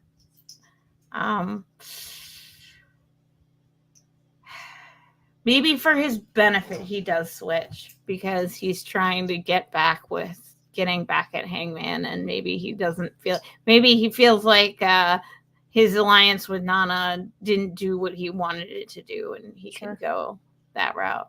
I mean, it's possible. Swerve can totally stick with what he's doing right now and make money off of it forever. My theory is he turns down MVP, and MVP sends Bobby Lashley after him and starts a feud with Bob, and that starts a feud with Bobby Lashley and Swerve and keeps Swerve. That's where I think this is. I think Bobby Lashley debuts tonight. I feel like this is where they're going with that. I don't know what they're going to do quite yet with Shelton. Maybe it's Shelton and Bobby with Swerve taking shots at Swerve. But I think that's how we bring Bobby into this. I think he turns them down. And Bobby Lashley and then MVP is like, okay, well, deal with Bobby Lashley then. Yeah. You have your chance. But that does seem like the most, in terms of like when they bring him in, that does seem like the best. I mean, no matter what choices are made, I think that's probably a good like feud or alliance. Yeah, I think Bobby and Swerve could do a lot of fun stuff. I think that could be cool. Especially if they're going to put the tag team division back together. Right. And there's talk of, so, and then there's been rumors of like who they're going to add to. I think the Hurt Syndicate is what I don't know if that's actually what they're being called or if that's just what the internet has dubbed them. I don't really like the Hurt Syndicate. I hope they come up with something cooler than that. But there's been rumors on like, do they add Powerhouse Hobbs to the group? Which would be incredible to have Bobby Lashley and Powerhouse Hobbs on the same thing. But then at some point, Swerve is still technically the babyface here. Right. And so he's going to need some reinforcement. So maybe Powerhouse Hobbs returns and comes with Swerve, or maybe something, maybe there's somebody else that joins him. But I do feel like it's going to be something is going to involve Bobby Lashley and Swerve and MVP and Shelton. Lady B said, is it common for AEW to end a pay-per-view on a depressing note? Not sure if it's been common in the past events. Ending with Bryan's retirement seems very, very sad unless he wins, that is. In this situation, I mean, it just depends on how they do it. I feel like they handled Sting's retirement very, very well, but Sting went out on a high note.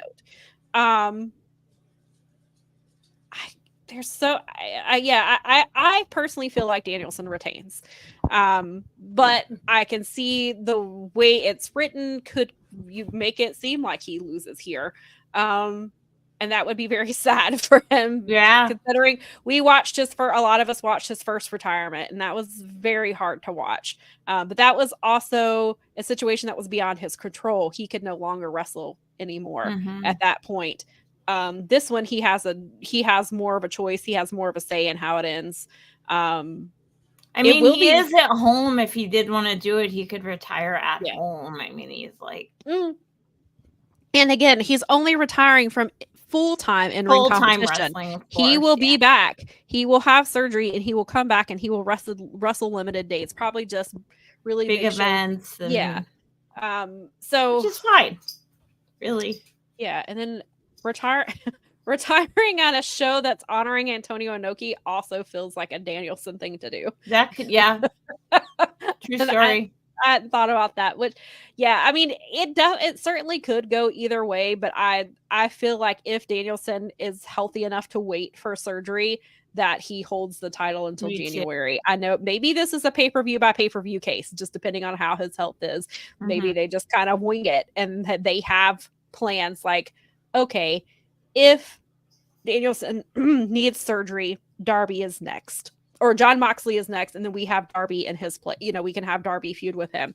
If he makes it to Full Gear, then he can win at Full Gear. Then we'll move to World's End. Like, I feel maybe they are taking it on a pay-per-view by pay-per-view case, because Wrestle Dynasty is January 5th. It's the day after Wrestle Kingdom, so it's early January. Yeah. So he could wrestle his match with with ZSJ, do whatever they're going to do there, and then he could drop the title in February at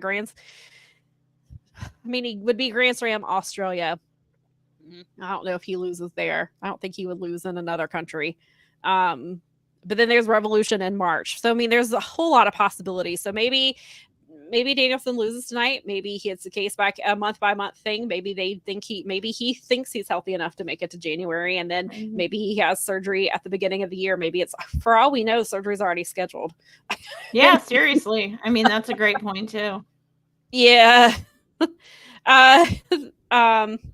Yes. Venkin says All In wasn't All In, Rainbows and Sunshine, and All Out the complete opposite. That's really true. And All Out was for the sickos. Yeah. Yeah.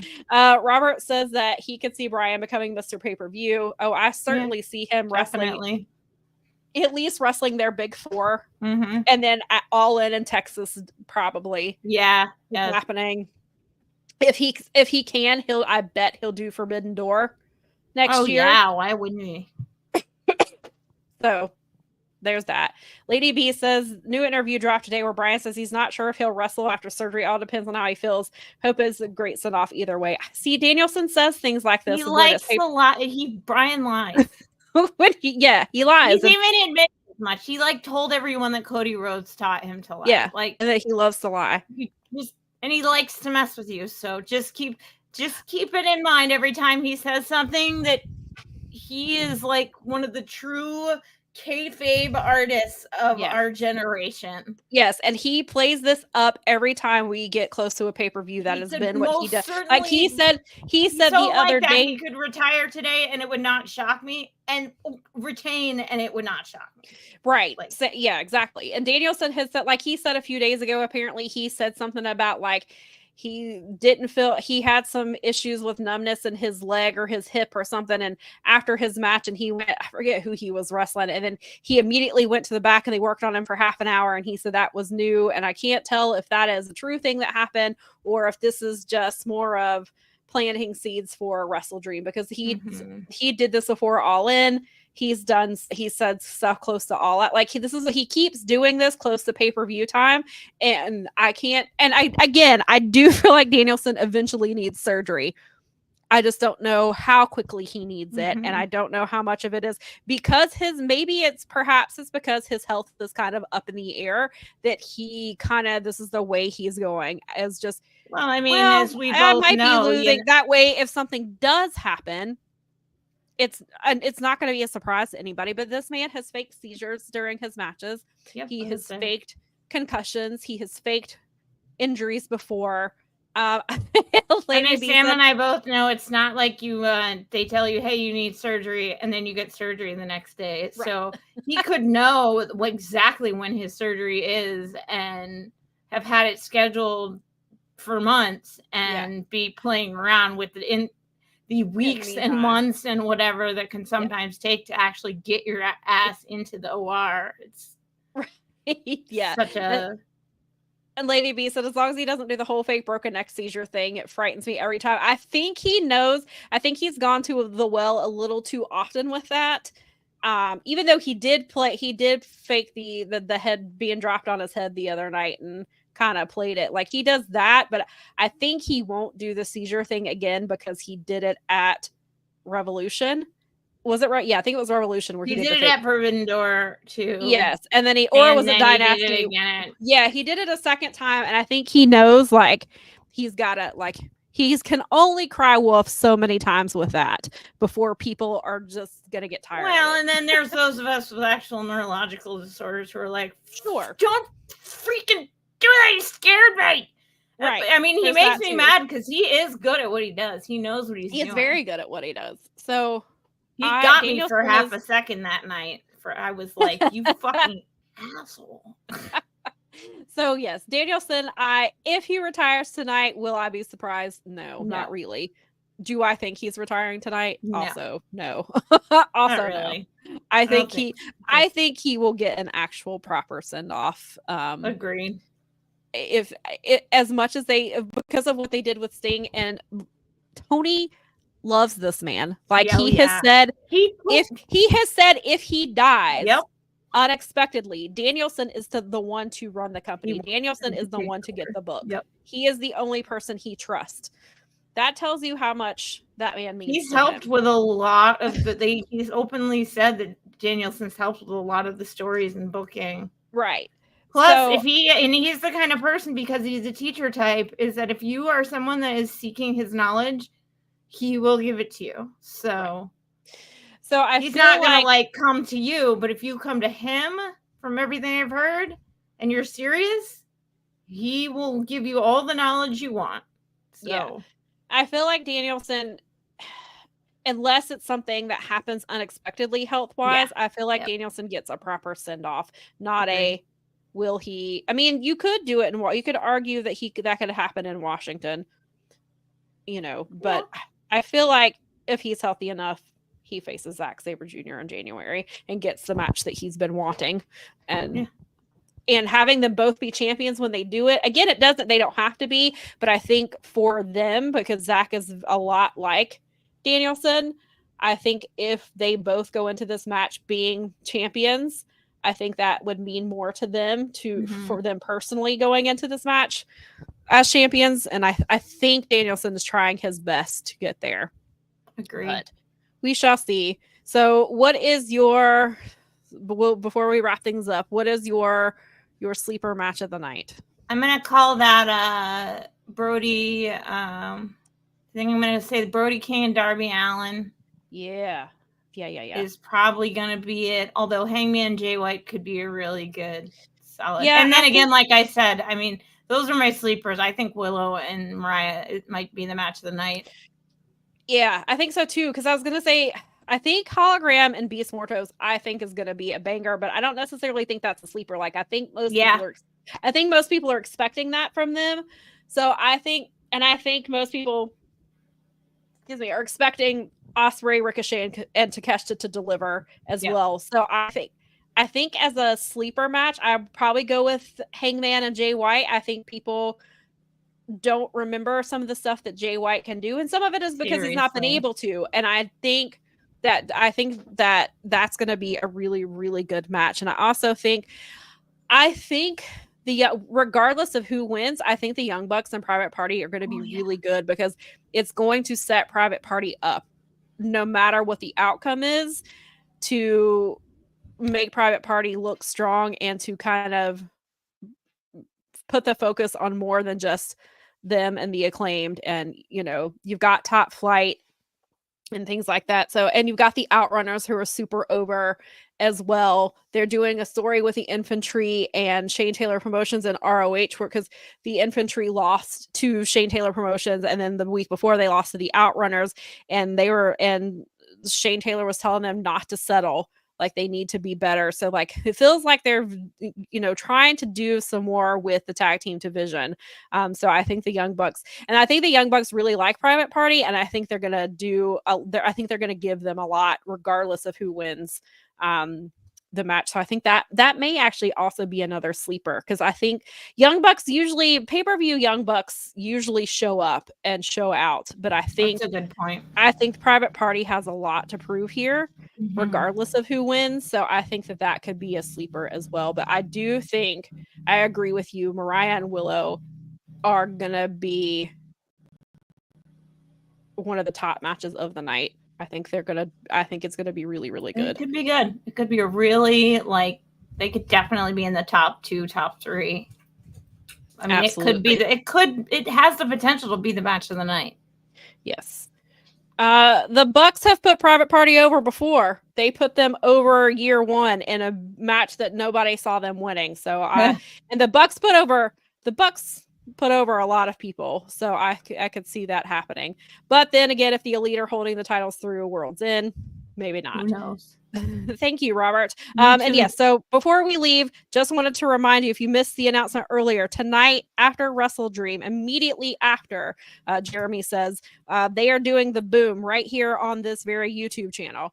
So make sure that you are subscribed if you're not already, and then we'll retweet reminders as well to remind you about the show. And so if you want to come back and share your post thoughts, comments with Kevin Ely and Jeremy, they will be there for you. The plan is for us to be here next Sunday. So we will talk about what happens tonight, what happens on Dynamite, Rampage, and Collision, the fallout from Wrestle Dream. We'll find out if it was somebody's nightmare, and we'll talk about that. And I'm sure, knock on wood, we'll see what else happens. Maybe we'll talk about a little bit more about the Jimmy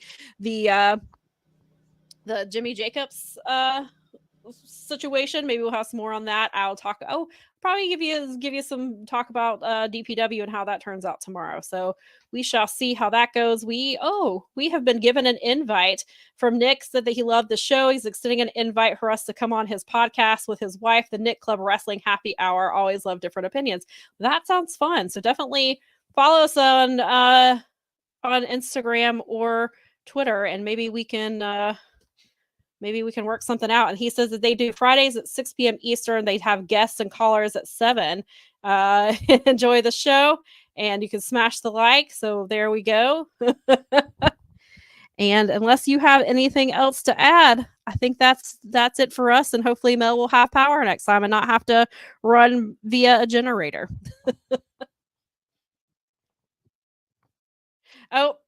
And Mel has just informed us that her computer has just died. So on that note, we are definitely out.